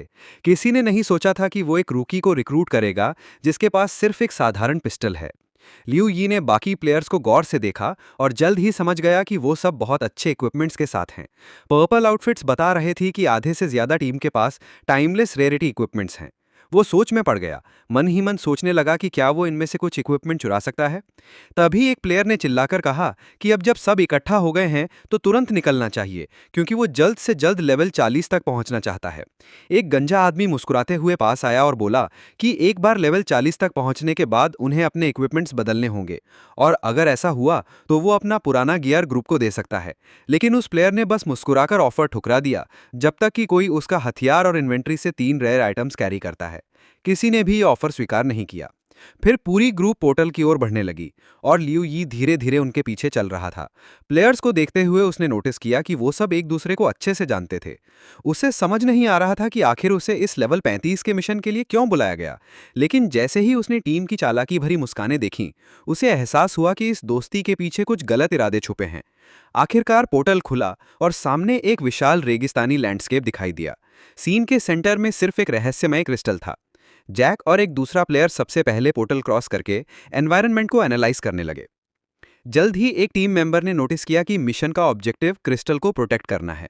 जैक ने तुरंत कमांड लिया और सबको क्रिस्टल के चारों ओर घेरा बनाने और उसकी सेफ्टी इंश्योर करने का ऑर्डर दिया। सबने उसका इंस्ट्रक्शन फॉलो किया, सिवाय लियू यी के, जो एक पल के लिए हिचकिचाया। तभी जैक ने चेतावनी दी कि जो कोई भी मॉन्स्टर्स को क्रिस्टल तक पहुंचने देगा, उसे अपनी जेब से डैमेज का खर्चा देना होगा। लियू यी हैरान था, लेकिन उसने अपनी फीलिंग्स नहीं दिखाई। वो अभी भी जल्दी में नहीं था और क्रिस्टल को गौर से देख रहा था। तभी उसकी आंखों के सामने एक नोटिफिकेशन पॉपअप हुआ, मिशन लोड हो रहा है। कुछ सेकंड बाद एक और मैसेज आया कि टास्क है क्रिस्टल को 3 वेव्स ऑफ एनिमीज से प्रोटेक्ट करना। स्क्रीन के नीचे क्रिस्टल की हेल्थ बार थी और फेल होने की पेनल्टी थी सभी प्लेयर्स की डेथ। तभी एक चीख ने उसकी सोच को तोड़ा। किसी ने चिल्लाकर बताया कि मॉन्स्टर्स अटैक कर रहे हैं। लियू यी ने रेगिस्तान की ओर देखा, लेकिन उसे सिर्फ घना कोहरा दिखाई दिया। जल्द ही उसे समझ आया कि ये कोहरा कोई साधारण कोहरा नहीं था, ये मॉन्स्टर्स ने ही जनरेट किया था। धुंध की स्क्रीन के अंदर से एक दुश्मन तेजी से निकला। वो क्रिएचर एक मकड़ी जैसा दिखता था, लेकिन उसके दांत असामान्य रूप से बड़े थे। गंजे आदमी ने चिल्लाकर लियू यी को क्रिस्टल के पास आने को कहा, चेतावनी दी कि अगर उसने ऑर्डर फॉलो नहीं किया तो उसे मारा जा सकता है। बिना बहस किए लियू यी ने आज्ञा मानी। इसी बीच मॉन्स्टर्स कीड़ों का एक झुंड उस गंजे आदमी की ओर उड़ा, जो एक विशाल कुल्हाड़ी पकड़े हुए था। ऐसा लग रहा था कि उसका गेम यहीं खत्म होने वाला है, लेकिन उस शख्स के प्लान्स कुछ और ही थे। उसने एक ही झटके में कई बीटल्स को खत्म कर दिया। उसने देखा कि बाकी लोग भी बड़े बड़े बीटल्स को ऐसे मार रहे हैं जैसे वो चींटियां हों। लियू यी को समझ आया कि इस ग्रुप की टाइम वर्क हाईएस्ट लेवल पर है। उसे लगा कि वो इस बैटल में बेकार है और उसे ज्यादा मेहनत करने की जरूरत नहीं, वरना वो शायद रुकावट बन जाएगा। जैक एक एक करके मॉन्स्टर्स को खत्म कर रहा था, लेकिन अचानक वो रुका और अपनी तलवार वाले साथी को गंभीरता से देखा। जैक की एक नज़र से ही उस साथी को समझ आ गया कि उसे एक मॉन्स्टर को लियू यी की ओर जाने देना है। बिना हिचकिचाए उसने पहले मॉन्स्टर को, जो उस पर अटैक कर रहा था, जानबूझकर जाने दिया, ये दिखाते हुए कि उसके पास उसे मारने का टाइम नहीं था। वो मकड़ी जैसा क्रिएचर क्रिस्टल को डिस्ट्रॉय करने के इरादे से लियू यी की ओर बढ़ा, लेकिन लियू यी ने जरा भी हिचकिचाहट नहीं दिखाई। चेहरे पर मुस्कान लिए उसने सुना कि बाकी लोग चिल्ला रहे हैं कि वो क्रिस्टल को प्रोटेक्ट करे, क्योंकि उन्होंने एक मॉन्स्टर को निकल जाने दिया। कुछ ही सेकंड्स में उसने उस दुश्मन को हरा दिया। उस पल में उसने सोचा कि भले ही ये लोग अच्छा टाइम वर्क करते हैं, उसकी ताकत एक एवरेज प्लेयर के बराबर है, और वो उस स्ट्राइक्स कॉपी के लेवल के आसपास भी नहीं है जिसे उसने हराया था। जल्द ही उसके सामने एक नोटिफिकेशन आया कि उन्होंने क्रिस्टल को पहली वेव से प्रोटेक्ट कर लिया है और अगली वेव 10 मिनट में आएगी। सारे मॉन्स्टर्स को खत्म करने के बाद सब आराम करने बैठ गए। एक प्लेयर ने कमेंट किया कि लियू यी वाकई स्किल्ड है, क्योंकि पहली नज़र में कोई नहीं कहेगा कि वो मास्टर है। बिगिनर गियर के साथ उसने 10 लेवल ऊंचे मॉन्स्टर को हरा दिया। वो तलवार वाला प्लेयर जिसने मॉन्स्टर को जाने दिया, अपनी गलती के लिए खुद को कोस रहा था। अगर ग्रुप का 10वां मेंबर अचानक गायब नहीं हुआ होता तो डिफेंस में कोई खामी न रहती। गंजे आदमी ने उसे तसल्ली दी, कहा कि टेंशन मत लो, प्रॉब्लम सॉल्व हो चुकी है। फिर उसने लियू यी की ओर मुड़कर चेतावनी दी कि अगली वेव में उसे उनके साथ डिफेंस में लड़ना होगा, ताकि कोई मॉन्स्टर पास न हो।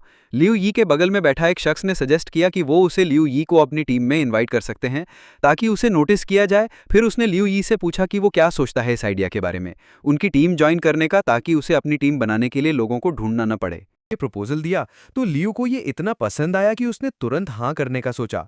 लेकिन जैसे ही उसने हामी भरी, उस मैन इन ब्लैक आर्मर ने जैक से पूछा, क्या ख्याल है, लियू को हमारे ग्रुप में शामिल करना चाहिए? जैक ने मुस्कुराते हुए जवाब दिया, मुझे कोई एतराज नहीं है, लेकिन कुछ शर्तें हैं। नए मेंबर्स को अपना फोन नंबर और रियल एड्रेस देना होगा, ताकि पहले जैसी सिचुएशन से बचा जा सके। ये सुनकर प्रोटैगनिस्ट थोड़ा कंफ्यूज हो गया। उसने कुछ जवाब नहीं दिया, बस चुपचाप सुनता रहा। जैक ने बताना शुरू किया कि उन इक्विपमेंट्स को जमा करने में कितनी मेहनत लगी थी, और आखिर में सैम ने सब कुछ अपने लिए ले लिया। इसकी वजह से अब उन्हें मॉन्स्टर्स के साथ प्रॉब्लम्स हो रही थीं। अगर लियू ग्रुप में शामिल होना चाहता है तो उसे ये शर्तें माननी होंगी। प्रोटैगनिस्ट ने इस बारे में सोचा और सिचुएशन को पूरी तरह समझ लिया। भले ही किसी ने उसे क्लियरली कुछ नहीं बताया, लेकिन जैक और उसके साथियों की बातों में कुछ तो गड़बड़ थी। एफिड के शब्दों के बीच जैक और उसके दोस्तों ने ऐसी दुष्ट मुस्कान दी जिसे इग्नोर करना मुश्किल था। इससे लियू को और शक हुआ। उन्होंने कहा कि उनका मकसद लियू को रेड में शामिल करना है, लेकिन कुछ सेकंड्स के लिए सबके चेहरे पर सन्नाटा छा गया। कोई नहीं जानता था कि अब क्या करना है। अचानक लियू यी खड़ा हुआ और हॉल में मौजूद मिड लेवल प्लेयर्स की तादाद को देखा। उसे समझ आ गया कि ये कोई इत्तेफाक नहीं था। इन लोगों ने उसे जानबूझकर चुना था। जैसे ही वो रेड में दाखिल हुए, इन लोगों ने लियू के साथ दोस्ताना बर्ताव शुरू कर दिया। फिर उन्होंने जानबूझकर एक मॉन्स्टर को पास करने दिया, ताकि वो लियू की असली ताकत देख सकें। आखिर में उन्होंने लियू को परमानेंटली अपनी टीम में शामिल होने का न्योता दिया। लियू के चेहरे पर एक मुस्कान थी। उसने सारी घटनाओं को जोड़कर समझ लिया कि ये लोग उसका रियल एड्रेस जानने की कोशिश कर रहे थे। जैक को देखते हुए, जिसके चेहरे से गुस्सा टपक रहा था, लियू ने कहा, शायद तुम ही न्यू ऑर्डर गिल्ड के मिरर रियल्म के पीछे हो। लियू ने पहले सुना था कि दो लोग न्यू ऑर्डर गिल्ड के बारे में बात कर रहे थे, जिसमें एक 20 साल के लड़के का रियल एड्रेस था जो स्ट्राइक्स को हरा सकता था। उस लड़के को फिर कभी नहीं देखा गया। लियू ने मुस्कुराते हुए कहा, मुझे खुशी है कि मेरी मेहनत को पहचाना गया, खासकर लेवल 30 के स्ट्राइक्स को हराने के लिए। इसी के साथ लियू को समझ आ गया कि जैक ने सभी को वहां इकट्ठा किया था ताकि उसका रियल एड्रेस पता लगाया जा सके और फिर उसका हिसाब किया जाए। जैक ने अपनी असली पर्सनालिटी छिपाने की कोशिश की और कहा, शायद तुमने मुझे किसी और से गलत समझ लिया। लेकिन लियू ने अपने हथियार को हाथ में थामे हुए साफ कहा, सच तो यह है कि मैं तुम्हारी टीम में शामिल होना ही नहीं चाहता था। मैं बस कुछ पैसे कमाना चाहता था और इतनी स्ट्रांग टीम के साथ रेड में एक्सपीरियंस गेन करना चाहता था। लेकिन तुम्हारी नीयत देखकर मुझे लगता है कि अब ढोंग करने की जरूरत नहीं। आखिरकार हम दुश्मन हैं और दुश्मनों को खत्म करना ही पड़ता है। जैक खड़ा हुआ और उसकी आंखों में डरावना गुस्सा था। उसकी पूरी टीम ने लियू को घेर लिया। फिर जैक ने तंज कसते हुए कहा, तुम्हें लगता है कि तुम 9 प्लेयर्स को हरा सकते हो जो तुमसे 10 लेवल ऊपर हैं? तभी ग्रुप के एक मेंबर ने पीछे से लियू पर हमला किया, चिल्लाते हुए कि वो एक बदनामी है। उसी पल लियू जी के सामने एक नोटिफिकेशन आया जिसमें लिखा था कि उसने 30 पावर पॉइंट्स खर्च किए हैं ताकि उसका अगला अटैक 1500 डैमेज बढ़ा दे। अब उसके पास 414 पावर पॉइंट्स और 450 कॉग्निशन बचे थे। अगले ही पल तलवार लिया हमलावर मर चुका था और कई मीटर दूर फेंका गया। सब लोग सन रह गए। एक ही बार में उसने उस शख्स को मार दिया जो उससे 10 लेवल ऊपर था। घेरने वाले लोग हैरान थे, क्योंकि किसी को उम्मीद नहीं थी कि कोई इतना स्ट्रांग प्लेयर को एक पल में हरा सकता है। मरे हुए कैरेक्टर के शरीर में कुछ होने लगा। वो तेज नीली रोशनी में चमकने लगा, जैसे कुछ सोख रहा हो और किसी और चीज में बदल रहा हो। ट्रांसफॉर्मेशन के बाद लियू के सामने एक अनजान ऑर्ब आया, जिसे ब्लू मिलिट्री पर्ल कहा गया। नोट: मिलिट्री पर्ल्स तब ड्रॉप होती हैं जब कोई प्लेयर हार जाता है। इसमें डिफीटेड प्लेयर की इक्विपमेंट या इन्वेंट्री से रैंडम आइटम मिलने की संभावना होती है। लियू ने उस ऑर्ब को उठाया और गंभीर चेहरे के साथ पूछा, 9 प्लेयर्स को हराना क्या असंभव है? जैक गुस्से में तिलमिला रहा था। उसे लग रहा था कि यह जवान लड़का ज्यादा कॉन्फिडेंट हो रहा है। जल्द ही जैक ने ऑर्डर दिया कि सब लोग एक साथ लियू पर अटैक करें, और फिर सब लोग लियू की तरफ दौड़े, उसे जल्द से जल्द हराने की कोशिश में। लेकिन बदकिस्मती से लियू को अब रहम नहीं आता था। कुछ सेकंड्स बाद पहली लड़की मर चुकी थी, ठीक वैसे ही जैसे वो आदमी जिसके सर में छेद था। लियू एक एक करके उन्हें मार रहा था। वो जानता था कि इन दुश्मनों को मारकर वो उनके सर्वाइवल की उम्मीद छीन रहा था, लेकिन उसके पास और कोई चॉइस नहीं थी। वो वहां नहीं मर सकता था। उसकी बहन इन प्लेयर्स की आइडेंटिटी नहीं जान पाएगी। चाहे कोई कुछ भी कहे, उसे और स्ट्रांग बनना था। उसकी मौजूदा ताकत से वो अपनी बहन को तब नहीं बचा पाएगा जब युआन वर्ल्ड उनके वर्ल्ड पर कब्जा कर लेगा। लियो ने फैसला किया कि उसे टॉप पर पहुंचना है, लेकिन पहले उसे उन लोगों को खत्म करना था जो भविष्य में उसका रास्ता रोक सकते थे। तो अपने मकसद को पूरा करने के लिए लियो ने फैसला किया कि वो लाशों का पहाड़ पार करेगा जो उसके आसपास जमा हो रहे थे।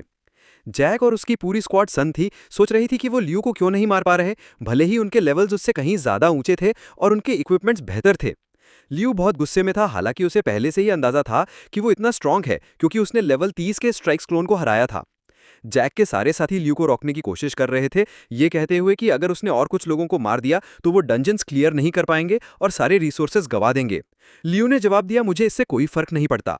मैं सीक्रेट मिरर जोन में जाकर वही कर सकता हूं। जो मैंने खोया उसे मैं एक दिन में रिकवर कर लूंगा, लेकिन तुम्हारे साथ ऐसा नहीं है। तुम्हारे इक्विपमेंट्स चले जाएंगे और तुम में मिरर रियल्म के कैरेक्टर्स को हराने की ताकत या स्किल्स नहीं होंगी। जैक और गुस्से में आ गया। उसने कहा कि वो लोगों को इकट्ठा करके लियू को सीक्रेट मिरर जोन में घुसने से रोक सकता है, लेकिन लियू बस हंस पड़ा।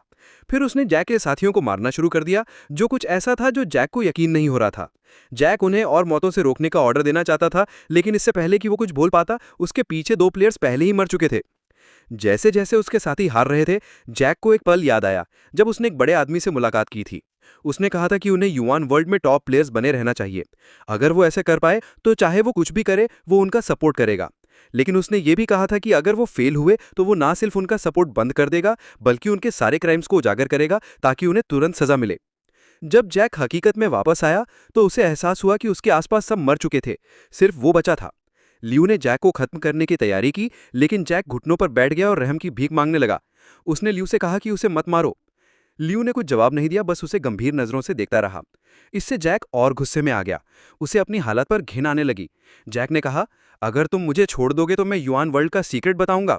लियू मुस्कुराया और बोला, तुरंत बोलो, टाइम वेस्ट मत करो। जैक ने कहा कि लियू को पलटके मुझे कहने के बाद मार देगा, लेकिन इसके बजाय उसने उसे कई मीटर पीछे फेंक दिया। लियू ने कहा, अगर तुम बोलना नहीं चाहते तो शायद तुम्हें मरना ही बेहतर है। लियू जी ने जैक को इतनी जोर से मारा कि वो कुछ मीटर्स दूर जा गिरा, लेकिन हैरानी की बात, जैक ना तो गायब हुआ और ना ही पर्ल्स में बदला। वो उस अटैक को सरवाइव कर गया। कांपते हुए वो उठने की कोशिश कर रहा था, जिसे देखकर लियू जी शॉक्ड रह गया। लियू जी ने सोचा, अरे ये तो कमाल हो गया, इतना डायरेक्ट अटैक खाकर भी ये कैसे सरवाइव कर गया। अचानक डेजर्ट की गहराई से एक अजीब सी आवाज आई। लियू जी ने तुरंत समझ लिया कि अब सेकेंड वेव शुरू होने वाली है। जैक ने, जो अभी भी कांप रहा था, बोलना शुरू किया। लियू को युआन वर्ल्ड के कुछ सीक्रेट्स जरूर पता होंगे, वरना वो इतना स्ट्रांग कैसे बन सकता था। जैक को सबसे ज्यादा हैरानी इस बात की थी कि वो खुद लियू या को हैंडल नहीं कर पाया। इसीलिए उसने डिसाइड किया कि वो अपने सुपीरियर्स को सब रिपोर्ट करेगा, और फिर लियू जी को ना सिर्फ उससे बल्कि और भी बड़ों से डील करना पड़ेगा। शायद जल्दी ही लियू जी मर जाएगा और लेवल 1 पर वापस चला जाएगा। खड़े होकर जैक ने आगे कहा, लियू, तू सचमुच सोचता है कि तू मुझसे या मुझसे बड़े प्लेयर से टक्कर ले सकता है? इम्पॉसिबल है ये। बहुत कम लोग इस तरह लेवल अप कर पाते हैं। उसने ये भी कहा कि जब लियू का सीक्रेट बेकार हो जाएगा तो उसका कोई एडवांटेज नहीं बचेगा। फिर जैक ने लियू से डील करने की कोशिश की। उसने कहा, मुझे छोड़ दे, मैं तुझे मेरा सीक्रेट बताऊंगा, फिर हम दोनों मिलकर तेरी इस इनक्रेडिबल स्ट्रेंथ के साथ बाकी डंजन क्लियर कर सकते हैं। लियू ने मुस्कुराते हुए पूछा, अरे तू क्यों सोचता है कि मैं मर जाऊंगा और डंजन अकेले क्लियर नहीं कर पाऊंगा? जैक को लियू की बातों पर विश्वास ही नहीं हुआ। वो तो बस लेवल 28 था, और जैक के हिसाब से चाहे कितना भी स्ट्रांग हो, हर किसी की लिमिट्स होती हैं। लेकिन तभी लियू ने एकदम गेम चेंजिंग सवाल किया, अगर मेरे पास लेवल 56 का इक्विपमेंट हो तो क्या लेवल 35 का डंजन क्लियर करना मेरे लिए आसान नहीं होगा? जैक को ल्यू की बातों पर यकीन नहीं हुआ। ल्यू ने अपने हाथों में 2 पर्ल्स पकड़े हुए थे और पूछा, क्या ये वो इक्विपमेंट है जो मुझे नहीं मिलना चाहिए था? जैक ने जब पास से देखा तो ल्यू के हाथों में नीला ऑर्ब दिखा। वो तो बस देखता ही रह गया। उसका चेहरा हैरानी से भरा हुआ था। ल्यू ने एक कॉन्फिडेंट और डिटर्मिन्ड स्माइल के साथ चिल्लाया, ब्लू ऑर्ब ओपन करो और मेरा इक्विपमेंट रिलीज करो। एक पल में ल्यू पीले और काले रंग के आर्मर में नजर आया। उसने एक चिल्ड टैंक टॉप पहनी थी जो पर्पल रैंक की थी और उसे इनक्रेडिबल बफ्स दे रही थी। उसका फास्ट कॉम्बैट सूट भी पर्पल रैंक का था जो उसके पूरे शरीर को प्रोटेक्ट कर रहा था, जिसमें रेजिस्टेंस, स्ट्रेंथ, एजिलिटी और आर्मर शामिल थे। इसके लिए लेवल 30 की जरूरत थी। कॉम्बैट ग्लव्स भी वही एट्रीब्यूट्स दे रहे थे, लेकिन स्ट्रेंथ की जगह सेंसेशन पर ज्यादा फोकस था। High speed violet rank combat boots ने ल्यू को जबरदस्त एजिलिटी दी। और सबसे इंपॉर्टेंट, एक बीम लाइक कटाना जो पर्पल रैंक की थी, ल्यू को 160 अटैक पावर का बोनस दे रही थी और उसकी डिफेंस को 30 से इंक्रीज कर रही थी। अब हमारे हीरो के स्टैट्स तो एकदम टॉप नॉच हो गए। कैलकुलेट करने के बाद उसके कॉम्बैट पावर लेवल 46 तक पहुंच गए। मुस्कुराते हुए ल्यू ने कहा, मुझे उन लोगों को थैंक करना चाहिए जो मेरे हाथों मरे, क्योंकि उनके इक्विपमेंट ने मुझे फ्री में इतना पावर दे दिया। इस गियर के साथ उसकी कॉम्बैट एबिलिटीज 3 गुना से ज्यादा बढ़ गई थीं। ये देखकर जैक का चेहरा एकदम शॉक में था। उसे यकीन नहीं हो रहा था कि ल्यू ने अपने एट्रीब्यूट्स को ऑलमोस्ट ट्रिपल कर लिया। कुछ ही पलों में जैक की हैरानी गुस्से और नफरत में बदल गई। वो चिल्लाने लगा, चाहे तू कितना भी स्ट्रांग हो जाए, तू अकेले डंजन क्लियर नहीं कर सकता, इम्पॉसिबल है ये। तभी आसपास से मॉन्स्टर्स की आवाजें आने लगी, वो भी इनक्रेडिबल स्पीड से। अचानक एक मॉन्स्टर क्रिस्टल पर कूदा। ल्यू और जैक ने बिना पलक झपकाए जो भी पास आया उसे मार डाला। एक चींटी को मारने के बाद सैकड़ों और चींटियां पीछे से अटैक करने लगीं, ल्यू का लेवल कैंसिल करने की कोशिश में। लेकिन ल्यू इतनी आसानी से हार मानने वाला नहीं था। एक एक करके उसने चींटियों को मार डाला, क्योंकि उसे पता था कि अगर वो जीता तभी वो अपनी सिस्टर को प्रोटेक्ट कर पाएगा। पर्ल के इफेक्ट की वजह से उसे अपने दिमाग का इस्तेमाल किए बिना चारों तरफ से अटैक कर रही चींटियों को खत्म करने में कोई दिक्कत नहीं हुई। वो क्रिस्टल को ब्रेवली डिफेंड करने के लिए तैयार था। भले ही एनिमीज हर दिशा से आ रहे थे, उसकी जान खतरे में थी, लेकिन उसे जीत सुनिश्चित करनी थी। ल्यू ने एक के बाद एक चींटी को मार डाला। डेड बॉडीज का ढेर बढ़ता गया, लेकिन चींटियां खत्म होने का नाम नहीं ले रही थीं। जब ल्यू जी की हेल्थ ऑलमोस्ट जीरो हो गई, उसने एक हीलिंग स्पेल इस्तेमाल किया, जिससे वो बिना ताकत खोए फाइट कंटिन्यू कर सका। इस बीच जैक ने भी कुछ चींटियां मारी। उसने देखा कि ल्यू की हेल्थ लो है, लेकिन हैरानी की बात, ल्यू ने तुरंत खुद को हील कर लिया। जैक को अपनी आंखों पर यकीन नहीं हो रहा था। उसे लगा कि ल्यू रेयर पोशंस इस्तेमाल कर रहा था। वो चिल्लाया, कोई बात नहीं, मैं डॉज करके तुझे आउटलास्ट कर दूंगा। लेकिन ल्यू ने जैक की बातों पर ध्यान नहीं दिया और क्रीचर्स को मारने में फोकस रखा। जैक चिल्लाता रहा कि ल्यू यी को उसकी एरोगेंस की कीमत चुकानी पड़ेगी, लेकिन ल्यू मुस्कुराते हुए जवाब दिया, जैक, तू अपनी सर्वाइवल की चिंता करो। ल्यू ने यह भी कहा कि भले ही जैक मर्सी के लिए बेग करे, वो उसे नहीं बख्शेगा। यह सुनकर जैक और भड़क गया। उसे यकीन नहीं हो रहा था कि इतनी डेस्परेट सिचुएशन में भी ल्यू इतना कॉन्फिडेंट और बोल्ड है। जैक ने अलर्ट रहते हुए एक चींटी को साइड से अटैक करते देखा और उसे तुरंत मार डाला। इस बीच ल्यू ने एक इंप्रेसिव नंबर ऑफ मॉन्स्टर्स को खत्म करना जारी रखा। उसकी हेल्थ फिर से मिनिमम तक पहुंच गई, लेकिन उसने फिर से हीलिंग एबिलिटी यूज की और रिलेंटलेस फाइट जारी रखी। घंटों तक ल्यू ने चींटियों को बिना किसी शर्म के मार डाला। उसके आसपास सिर्फ कॉप्सेस का ढेर था, लेकिन क्रीचर्स का अटैक रुकने का नाम नहीं ले रहा था। जैक जो साइड में खड़ा था, डेड मॉन्स्टर्स की भारी संख्या को देखकर शॉक था। उसे यकीन नहीं हो रहा था कि ल्यू के पास इतने हीलिंग पोशंस कैसे हो सकते हैं, क्योंकि जितना उसने यूज किया वो किसी भी प्लेयर के लिए इतने चैलेंज में पॉसिबल नहीं था। जब जैक डेड बॉडीज को घूर रहा था, उसे नहीं पता चला कि एक मॉन्स्टर अचानक आया और उसका हैंड पकड़ लिया, जिससे मैसिव डैमेज हुआ। उसकी हेल्थ फिर से मिनिमम तक पहुंच गई। उसने जल्दी से हीलिंग पोशन यूज करने की कोशिश की, लेकिन इन्वेंट्री खोलने पर देखा कि वो एम्प्टी था। वो कंफ्यूज हो गया और समझ गया कि अब उसका एंड आ गया है। उसकी हेल्थ लोएस्ट थी और एनिमीज ने उसे चारों तरफ से घेर लिया था। उसके पास फाइट करने की ताकत नहीं बची थी। मॉन्स्टर ने उसे बेरहमी से अटैक करना शुरू कर दिया, उसके बॉडी के हर हिस्से को इंजर करते हुए। इतनी डेस्परेट सिचुएशन में भी जैक ये एक्सेप्ट नहीं कर पा रहा था कि वो पहले मरेगा और ल्यू या को मरते हुए नहीं देख पाएगा। लेकिन जब उसने ल्यू की तरफ देखा तो उसे एहसास हुआ कि ल्यू अभी भी सारे एनिमीज को आसानी से हैंडल कर रहा था, बिना किसी ट्रबल के उन्हें मार रहा था। तभी जैक लॉबी में भेज दिया गया, उसका लेवल कैंसिल हो गया। ल्यू की स्क्रीन पर एक नोटिफिकेशन आई, जिसमें लिखा था कि उसकी टीम में अब सिर्फ वो अकेला बचा है। सारी कंडीशंस पूरी करने की वजह से डंजन कंप्लीशन का रिवॉर्ड 10 गुना बढ़ गया था। कई घंटों की फाइटिंग के बाद चींटियों से जूझते हुए हमारा हीरो एग्जॉस्टेड होकर जमीन पर क्राउच कर गया, सांस लेने की कोशिश चलो करते दोस्तों, हुए। अब ने गहरी सांस ली। उसके चारों तरफ मरी हुई चींटियों का ढेर था। सभी को उसने अकेले खत्म किया था। आखिरकार हमला करने वाली इंसेक्ट्स की वेव्स रुक गई। चींटियां अब अटैक नहीं कर रही थीं। उसने डेड बॉडीज के पहाड़ को देखा और राहत की सांस ली। उसे पता था कि सेकेंड वेव से पहले चींटियां गायब हो जाएंगी। अगर ऐसा नहीं हुआ तो उसे क्रिस्टल का लोकेशन नहीं पता चलता और वो उसे प्रोटेक्ट नहीं कर पाता। थोड़ी दूर पर उसे एक इंस्क्रिप्शन दिखी, गोल्डन ऑर्ब। ये गोल्डन ऑर्ब प्लेयर को किसी मरे हुए प्लेयर के इन्वेंट्री से 3 रैंडम आइटम्स देता था। जैसे ही लियू ने यह ऑर्ब देखा, वो तुरंत स्माइल के साथ खड़ा हो गया। उसे यकीन नहीं हो रहा था कि उसने सचमुच गोल्डन ऑर्ब ढूंढ लिया, जैसा वो मिरर कॉपी मैनेजर से होप कर रहा था। फाइनली उसने कुछ सही किया। गोल्डन ऑर्ब के पास जाकर उसने उसे उठाया और एक पल के लिए सोचा। उसे पता था कि उसकी कॉग्निटिव स्ट्रेंथ अब ज्यादा बची नहीं थी। उसके पास रेस्ट करने के लिए लगभग 10 मिनट थे, जिससे उसकी आधी स्ट्रेंथ रिस्टोर हो सकती थी। लेकिन ये इनफ नहीं था, क्योंकि वो अब थर्ड वेव में था। अब उसे एहसास हुआ कि उसने ज़ुकॉव्स पर इतनी जल्दी अटैक नहीं करना चाहिए था। उसे लास्ट वेव का इंतजार करना चाहिए था। अब वो सिर्फ होप कर सकता था कि गोल्डन ऑर्ब उसे कुछ वैल्यूबल दे, जो फाइनल वेव में उसकी हेल्प करे। गोल्डन ऑर्ब को ओपन करने के लिए जैसे ही उसने वर्ड्स बोले, उसके सामने एक नोटिफिकेशन आई, जिसमें इक्विपमेंट और आइटम्स के बीच चॉइस दी गई थी। लियो ने लॉजिकली सोचना शुरू किया। उसकी स्ट्रेंथ, एजिलिटी और आर्मर जल्दी ही 100 पॉइंट्स तक पहुंचने वाले थे। उसने सोचा कि क्या उसे ऐसा इक्विपमेंट मिल सकता है जो इन तीनों एट्रीब्यूट्स को बूस्ट करे और उसके कॉम्बैट स्किल्स को इंक्रीज करे। इसलिए उसने इक्विपमेंट ऑप्शन चूज किया। तुरंत एक नोटिफिकेशन आई कि सिस्टम ऑर्ब को ओपन कर रहा है और इक्विपमेंट एक्सट्रैक्ट हो रहा है। लियो को एक पर्पल और ग्रे एम्बर इक्विपमेंट सेट मिला, जिसने उसे 10 एजिलिटी और 5 परसेप्शन दी। उसी सेकंड में एक सेकंड रिंग उसके राइट हैंड में आ गिरी। तीसरा आइटम था एक पर्पल क्लास पेंडुलम पिस्टल, जो उसे 200 स्ट्रेंथ, 30 विजडम और लॉक करने की स्किल देता था। साथ ही हर अटैक का डैमेज 3 गुना करता था या टारगेट को स्टन कर देता था। पिस्टल में ऑटोमेटिक रीलोड फीचर भी था, लेकिन फुली रिचार्ज होने में 1 मिनट लगता था। लियो ये शॉक में था। उसे यकीन नहीं हो रहा था कि यह सब सच है। उसके लिए यह सिंपली इनक्रेडिबल था। उसे लगा कि आज उसका लकी डे है, क्योंकि ना सिर्फ उसे अपने सारे इक्विपमेंट के लिए बफ्स मिले, बल्कि उसका मेन वेपन भी एनहांस हो गया। अपने स्टैट्स चेक करने पर लियूई ने देखा कि उसके चारों एट्रीब्यूट्स 100 पॉइंट्स को क्रॉस कर गए थे। वो सुपर हैप्पी था। इसका मतलब था कि उसके कॉम्बैट स्किल्स अब पहले से कहीं ज्यादा स्ट्रांग थे। थोड़ा सोचने के बाद लियू को एहसास हुआ कि अगर वो लोग उस पर अटैक ना करते तो वो इतना स्ट्रांग कभी नहीं बन पाता। इसलिए उसने डिसाइड किया कि वो उन लोगों को थैंक यू करेगा।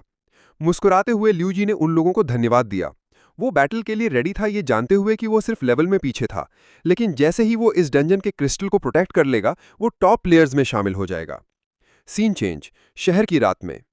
अब हम पहुंचते हैं एक सिटी की रात में, एक रूम में जहां प्लेयर्स डेथ के बाद रिवाइव होते हैं। जैक रूम के बीच में खड़ा था, अपने बॉस से बात कर रहा था। उसने सिर झुकाकर कहा कि लियू यी के पास डेफिनेटली कोई सीक्रेट है, जिसकी वजह से उसके एट्रीब्यूट्स उसके लेवल से ज्यादा हैं।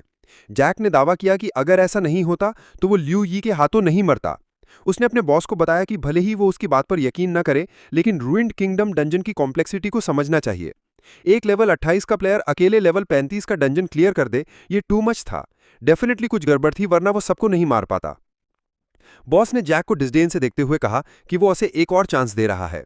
कुछ दिनों में जैक को लेवल अप करना होगा और बॉस पर्सनली लियू यी से डील करेगा, दूसरों को भेजकर उसे हैंडल करवाएगा। जैक ने लीडर को अनदर चांस देने के लिए थैंक यू कहा और कहा कि वो ट्राई करेगा। सीन चेंज, एक अननोन कैफे में। अब हम रियल वर्ल्ड में एक अननोन कैफे में हैं, जहां यान नैन से चिल्ला रही थी क्योंकि उसका पूरा फैमिली गेम खेल रहा था। नैन ने बताया कि ना सिर्फ वो लोग गेम खेल रहे थे, बल्कि ढेर सारा पैसा भी कमा रहे थे, जिससे यान शॉक थी। नैन को समझ नहीं आ रहा था कि ऐसा क्यों हो रहा है, लेकिन उसके पेरेंट्स उसे हर दिन उनके साथ लेवल अप करने के लिए फोर्स कर रहे थे। अब वो टायर्ड हो चुकी थी और अब और नहीं खेलना चाहती थी। हालांकि उसके पेरेंट्स चाहते थे कि नैन गेम खेलती रहे, लेकिन वो अपने वे से करना चाहती थी। अचानक नैन खड़ी होकर यान से पूछा कि तू और तेरा भाई मेरे साथ मेरे घर पर कैलकुलेशन गेम क्यों नहीं खेलते? It will be fun, specially with your brother. यान इस सजेशन से वेरी सरप्राइज थी। उसके पास गेम खेलने का डिवाइस नहीं था, लेकिन उसे अचानक एहसास हुआ कि ये उसका चांस है नैन और उसके भाई को एक साथ लाने का। अगर वो दोनों साथ खेलें तो ये सक्सेस होगा। बस उसे कोई एक्सक्यूज बनाकर घर से निकलना होगा और उन्हें अलोन छोड़ देना होगा। यह था उसका इनक्रेडिबली कनिंग प्लान। इसलिए उसने सजेस्ट किया कि वो लोग उसके घर चलें। बैक टू लियू यी, थर्ड वेव की जंग। अब हम वापस लियू यी के पास आते हैं, जो थर्ड वेव का सामना कर रहा था। वो एक के बाद एक ओपोनेंट्स को हरा रहा था। लियू यी ने कभी इतनी स्ट्रेंथ फील नहीं की थी जितनी उस पल में थी। जब उसने इक्विपमेंट पहना तो उसे लगा जैसे उसके शरीर की हर सेल डेवलप हो रही है, स्पेशली प्रेशर में। ऐसा लग रहा था जैसे उसके हाथ में ब्लेड और भी लाइटर हो गया हो। उसके स्टेप्स फास्टर और ज्यादा एजाइल हो गए थे, और उसकी जंप्स की हाइट उसे सारी क्रीचर्स के ऊपर ले जा रही थी। उन मोमेंट्स में वो क्राउड में इनक्रेडिबली मैजेस्टिक लग रहा था। लिू ये ने कुछ नोटिस किया जो उसका अटेंशन खींच रहा था, एक क्रीचर जो उसे थोड़ा कंफ्यूज कर रही थी, लेकिन उसने उसे एक सेकंड के लिए भी नजरें नहीं हटाईं। उसने डिसाइड किया कि वो अपना स्ट्रॉन्गेस्ट अटैक लॉन्च करेगा। नीचे कूदते हुए उसने एक ही स्ट्राइक में चींटियों की पूरी होड़ को मार डाला। लेकिन ये उसके लिए इनफ नहीं था, वो और चाहता था, और स्ट्रेंथ, और एक्सपीरियंस, और स्किल्स। सबसे इंपॉर्टेंट, चींटियों को मारकर वो उन जगहों तक पहुंचना चाहता था जिन्हें वो पहले सिर्फ दूर से देखता था। तभी वही क्रीचर जिसे उसने पहले नोटिस किया था उसके सामने फिर से आई, जब वो सारी मॉन्स्टर्स के ऊपर था। यह था लेवल 35 का स्पाइडर बॉस। बिना हेजिटेशन के उसने डिसाइड किया कि वो इसे एक बार में खत्म कर देगा। अचानक लिू जी के सामने नोटिफिकेशंस आने लगीं। उसे कांग्रेचुलेशंस मिली कि उसने डंजन क्लियर कर लिया है, साथ ही रिवॉर्ड्स भी मिले हैं। उसने 3,60,000 एक्सपीरियंस गेन की, जो 10 गुना हो गई थी। साथ ही उसे डंजन डिफेंडर का टाइटल मिला। डंजन में हर एलाई के लॉस के लिए प्लेयर के स्टैट्स 10% बढ़ गए थे। अब उसके स्टैट्स इनक्रेडिबली हाई हो गए थे। लेवल 36 तक पहुंचने पर उसने immense amount of experience collect की, और उसके attributes damage, defence, stamina, strength, agility, endurance, intelligence, perception, points for distribution, health और कॉग्निटिव पावर एस्टॉनिशिंग थे। लेवल 30 पर उसे एक डेवलपमेंट पाथ चूज करने का मौका मिला था। एक ऑप्शन था साइलेंस, एक प्रिसाइज एबिलिटी जो यूज करने पर सारी एबिलिटीज को 5 सेकंड के लिए रीसेट कर देती थी। इसका कॉस्ट था 50 कॉग्निटिव पॉइंट्स, और हर लेवल अप के साथ ये एबिलिटी 1 सेकंड और बढ़ जाती थी। दूसरा डेवलपमेंट ऑप्शन था कैप्टिविटी, जो एनिमी को उनके स्टार्टिंग पॉइंट पर 10 सेकंड के लिए बाइंड कर देता था। मॉन्स्टर को हराने के बाद ल्यू सेटिस्फाइड होकर बैठ गया। उसे यकीन नहीं हो रहा था कि उसने इतने पावरफुल क्रीचर को अकेले हरा दिया। सबसे इंपॉर्टेंट, वो थ्रिल था कि कुछ ही घंटे में वो इतना स्ट्रॉन्गर हो गया था जो उसे खुद को भी हार्ड टू बिलीव लग रहा था। सीन चेंज, रियल वर्ल्ड में लिू यी के भर में। ये अपने बालकनी में खड़ा था, ताज़ी हवा लेते हुए, अपने किए हुए कामों पर विचार कर रहा था और अपनी मौजूदा उपलब्धियों पर गर्व महसूस कर रहा था। वो बस उस मौके का इंतजार कर रहा था जब वो फिर से गेम में घुस सके, ताकि अपनी बहन को उतना ही ताकतवर बना सके जितना वो खुद था, ताकि भविष्य में वो अपनी रक्षा कर सके। अचानक लियो यी को पीछे से दरवाजे पर किसी के खटखटाने की आवाज़ सुनाई दी। जब वो कमरे में दाखिल हुआ तो उसने देखा कि उसकी बहन घर लौट आई थी। हॉलवे में खड़ी लड़की के हाथ में गेम में घुसने का एक डिवाइस था। उसने कहा कि यह डिवाइस पाना बहुत मुश्किल था, लेकिन उसकी किस्मत अच्छी थी कि उसकी एक शानदार दोस्त न्यान ने उसकी मदद की थी इसे हासिल करने में। लेकिन इस डिवाइस की वजह से उसका कनेक्शन टूट गया था। लड़की कमरे में आई और कोई उसके पीछे पीछे आया। कुछ सेकंड के लिए लिू यी सदमे में था। उसे यकीन नहीं हो रहा था कि उसकी बहन ने वर्ल्ड में घुसने का डिवाइस हासिल कर लिया था। लेकिन फिर उसका चेहरा बदल गया। वो बेहद खुश हो गया क्योंकि अब वो उसके साथ खेल सकती थी। यान, जिसके चेहरे पर एक बड़ी सी मुस्कान थी, ने कहा कि चूंकि नान ने उसके लिए ये डिवाइस लिया था तो उसे ठीक से शुक्रिया अदा करना चाहिए, जिसका मतलब था कि नान को अब उनके साथ रहना होगा। नान ने बिना किसी हिचकिचाहट के लिू यी को गले लगाया, और लिू यी को यकीन नहीं हो रहा था कि ये सचमुच युवान वर्ल्ड में घुसने का डिवाइस था जो उसके लिए कमाल का था। लेकिन उसी पल लड़की को लगा कि उसे नज़रअंदाज किया जा रहा है और वो काफ़ी नाराज़ थी। लिू यी ने डब्बा पकड़ा और पूछने लगा कि उन्होंने ये डिवाइस कैसे हासिल किया। उसके लिए ये खास मायने नहीं रखता था। आखिरकार सबसे ज़रूरी बात ये थी कि अब उनके पास डिवाइस था। उसकी बहन ने भौहें चढ़ाईं। उसे यकीन नहीं हो रहा था कि उसका भाई उस खूबसूरत लड़की पर ध्यान नहीं दे रहा था जो उसके बगल में खड़ी थी, और इसके बजाय अपने खिलौने पर फोकस था, ये जानते हुए भी कि अब वो लड़की उनके साथ रहेगी। उस पल में नैम को बहुत हैरानी हुई कि कोई डिवाइस लिू यी को इतना खुश कर सकता है। अब हम समय में एक दिन पीछे जाते हैं, एक अनजान लेवल 40 के डंग्योन में, एक विशाल जंगल में, जहां चांद की चमक पूरे इलाके को रोशन कर रही थी। कई लोग एक कैंप फायर के इर्द गिर्द बैठे थे, इस बात पर चर्चा कर रहे थे कि अगर वे लेवल 40 के डंग्योन में घुस गए तो वे दूसरी टीम को पीछे छोड़ देंगे और अपनी कमाई बढ़ा लेंगे। उन्होंने एक बेहद ताकतवर लड़की की भी बात की, जिसकी वजह से उन्हें एक गांव मिला था। ये लड़की न्यू ऑर्डर ग्रुप का हिस्सा थी। उसकी टीम तीसरे नंबर पर थी और सभी टीमों में उसका नाम यी था। अचानक एक आदमी जिसका नाम श्याओ यांग था उसके पास आया और बोला कि अगर वो डंगियन क्लियर कर लेती है तो वो पहली टीम में शामिल होने की रिक्वेस्ट कर सकती है, जिससे उसका डेवलपमेंट तेजी से होगा। ये थोड़ा कंफ्यूज थी, उसे समझ नहीं आया कि वो क्या बात कर रहा है, और उसने उसकी बात को पूरी तरह नज़रअंदाज कर दिया। फिर एक टीम मेंबर ने कैप्टन को बताया कि अगर ये चली गई तो उनकी टीम इतनी जल्दी डेवलप नहीं कर पाएगी। कैप्टन ने उस आदमी की चिंताओं को खारिज कर दिया और बात शुरू की कि अगर ये चली गई तो उनकी टीम का कोई भविष्य नहीं होगा। इसके अलावा उन्होंने उसमें इतना निवेश किया था और उसे ऐसे ही नहीं छोड़ सकते थे, खासकर तब जब उन्हें उसकी सबसे ज्यादा जरूरत थी। कैप्टन ने गहरी सांस ली और कहा कि वे अपने फीलिंग्स की वजह से किसी को नहीं रोक सकते। उनका मानना था कि अगर वो न्यू ऑर्डर में सबसे ऊंचे रैंक तक भी पहुंच गई तो वो उन्हें नहीं भूलेगी। कैप्टन ने इस बात की पुष्टि करने का फैसला किया और चेहरे पर मुस्कान के साथ उससे सीधे पूछा। जवाब में उसे सिर्फ YX की मुस्कान दिखी। एक मेंबर जिसने सिर को अपने हाथों में पकड़ा हुआ था ने महसूस किया कि वो उसे सिर्फ गुड लक विश नहीं कर सकता, क्योंकि वो नई ऊंचाइयों की ओर बढ़ रही थी। एक और टीम मेंबर ने कैप्टन की बात से सहमति जताई और कहा कि वो बिल्कुल ठीक है और YX के प्रोग्रेस को रोकने का कोई कारण नहीं है, वे बस बहुत कमजोर थे। सभी ने कहना शुरू किया कि अगर लड़की पहली टीम में स्ट्रगल करती है तो वे उसे इतनी आसानी से वापस नहीं लेंगे। ये वैसा ही था जैसे वो पहली बार टीम में शामिल हुई थी, तब उन्होंने उसकी हर जरूरत में मदद की थी। सभी लोग उस लड़की के प्रति बहुत दयालु थे और जवाब में उसने मुस्कुराते हुए उन्हें धन्यवाद दिया, उन्हें अपने भाइयों की तरह बुलाया और कहा कि वे उसके प्रति बहुत अच्छे रहे हैं। चूंकि वे इतने अच्छे थे, वो एक आखिरी फेवर मांगना चाहती थी। ये सब कहने के बाद उसे बहुत शर्मिंदगी महसूस हुई। उसके आसपास के सभी लोग शॉक में थे, समझ नहीं पा रहे थे कि उसका मतलब क्या है। थोड़ी देर के लिए सन्नाटा छा गया। कुछ सेकंड बाद एक चकाचौंध देने वाली रोशनी दिखाई दी। सभी टीम मेंबर ढह गए, बेजान। जो लोग अभी भी जिंदा थे उन्होंने हीलिंग एबिलिटीज का इस्तेमाल किया, लेकिन जो देख रहे थे उस पर यकीन नहीं कर पा रहे थे। व्हाइट सी, जो इस पूरे समय उनके साथ थी, उन्होंने धोखा दे दिया था। वो बेहद ताकतवर बनना चाहती थी, लेकिन उसका लेवल इतना ऊंचा नहीं था, इसलिए उसने डंगेन का रिवॉर्ड एक्टिवेट करने का फैसला किया। इस तरह वो UN वर्ल्ड की सबसे ताकतवर प्लेयर बन जाएगी। कैप्टन उस पर बहुत गुस्सा था, क्योंकि उन्होंने उसके लिए इतना कुछ किया था। क्या यही उसकी कृतज्ञता का बदला था? व्हाइट सी फिर से हंसी और हाथ हिलाते हुए बोली कि इतना गुस्सा होने की जरूरत नहीं है, ये तो बस एक गेम है और वे रिवाइव करके फिर से लेवल अप कर सकते हैं। कैप्टन एक और शब्द सुनना नहीं चाहता था और उसने उसे नर्क में जाने को कहा। वो एक कृतज्ञ प्राणी थी और उसने उस पर हमला कर दिया। व्हाइट सी ने आसानी से गोलियों को चकमा दे दिया और उसे याद दिलाया कि उसने कई बार चेतावनी दी थी। यून वर्ल्ड में चाहे वे कितना भी गोली चलाएं, बुलेट की स्पीड सीमित थी, इसलिए 100 से अधिक एजिलिटी पॉइंट्स वाले प्लेयर को गोली नहीं पकड़ सकती थी। फिर वो तेजी से कैप्टन के पीछे गई और उसके गले में चाकू घोंप दिया। व्हाइट सी ने ठंडे लहजे में दोहराया कि ठंडा स्टील बिल्कुल अलग चीज है।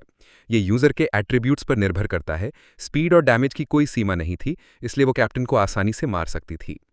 अगले दिन हम लेवल 45 के डंग्योन में पहुंचते हैं, जहां 20 लोग एक ह्यूमनॉइड मॉन्स्टर से लड़ रहे हैं। कैप्टन ने बताया कि कई लोगों के पास हीलिंग आइटम्स खत्म हो गए थे और पूछा कि क्या उन्होंने पर्याप्त स्टॉक कर लिया है। न्यू ऑर्डर से स्ट्राइक्स के नाम से जाने जाने वाले कैप्टन प्रभावशाली ताकत के साथ लड़ रहा था, जबकि उसके आसपास के लोग उसकी स्किल्स की तारीफ कर रहे थे। वो असाधारण रूप से कुशल था, लेकिन उसकी ताकत का एक नुकसान था, उसे पर्याप्त पावर जमा करने के लिए लंबा इंतजार करना पड़ता था। लेकिन एक बार जब वो पूरी ताकत पर पहुंच जाता तो सबसे बड़े मॉन्स्टर्स भी उसके लिए चुनौती नहीं थे। कैप्टन लेवल 45 पर था और उसके बगल में न्यू ऑर्डर से ब्लेजिंग फायर, जिसे ब्लेजिंग के नाम से भी जाना जाता था, लेवल 45 पर था। लड़ाई के दौरान कैप्टन ने एक और प्लेयर को नोटिस किया जिसकी पावर उसी के जैसी थी और तुरंत सवाल किया कि क्या यह प्लेयर दुश्मन है या कोई जिसे वे अपनी टीम में शामिल होने के लिए मना सकते हैं। मास्टर ने तुरंत जवाब दिया कि इस प्लेयर ने मिरर रियल्म के इंचार्ज कैप्टन को मार दिया था। यह सुनकर स्ट्राइक्स इतना हैरान हुआ कि उसने अविश्वास में अपना सिर खुजा लिया। फिर कैप्टन ने एक लड़की वाइट के बारे में पूछा कि वो क्या कर रही है। फिर सीन एक जंगल में शिफ्ट होता है जो कंट्रोल जोन के बाहर था। एक लड़की चट्टान के किनारे पर खड़ी थी, अपनी सिस्टम स्क्रीन देख रही थी। उसे ब्लेजिंग फायर से एक पर्सनल मैसेज मिला जिसमें लिखा था कि उसे एक नए प्लेयर, हमारे प्रोटैगनिस्ट दगमस पावर से मिलना है। व्हाइट साई उत्साह से मुस्कुराते हुए मैसेज पढ़ रही थी। मैसेज में ना तो किसी को मारने की बात थी, ना ही रिक्रूट करने की, लेकिन उसे पता था कि ताकतवर प्लेयर बहुत रेयर होते हैं। अगर वो प्रोटैगनिस्ट को गिल्ड में रिक्रूट कर लेती तो इसका मतलब था कि वो गिल्ड के फायदे के लिए सब कुछ कर रही है, लेकिन अगर उसने उसे मार दिया तो ये गिल्ड के डेवलपमेंट के खिलाफ था। मास्टर ये देखकर हमारे प्रोटैगनिस्ट के भविष्य की परवाह नहीं करता था और फैसला पूरी तरह उस पर छोड़ दिया। लड़की अपनी कीमत को समझते हुए जानती थी कि उसे अपनी काबिलियत साबित करनी होगी, या तो प्रोटैगनिस्ट को रिक्रूट करके या उसे खत्म करके। कुछ सोचने के बाद उसने फैसला किया कि वो उसे मार देगी। अरे दोस्तों, आपको ये स्टोरी कैसी लगी? मुझे तो बहुत मजा आया। अगर आप अगला पार्ट फॉलो करना चाहते हैं तो चैनल को सब्सक्राइब करना ना भूलें और एक लाइक ज़रूर छोड़ दें।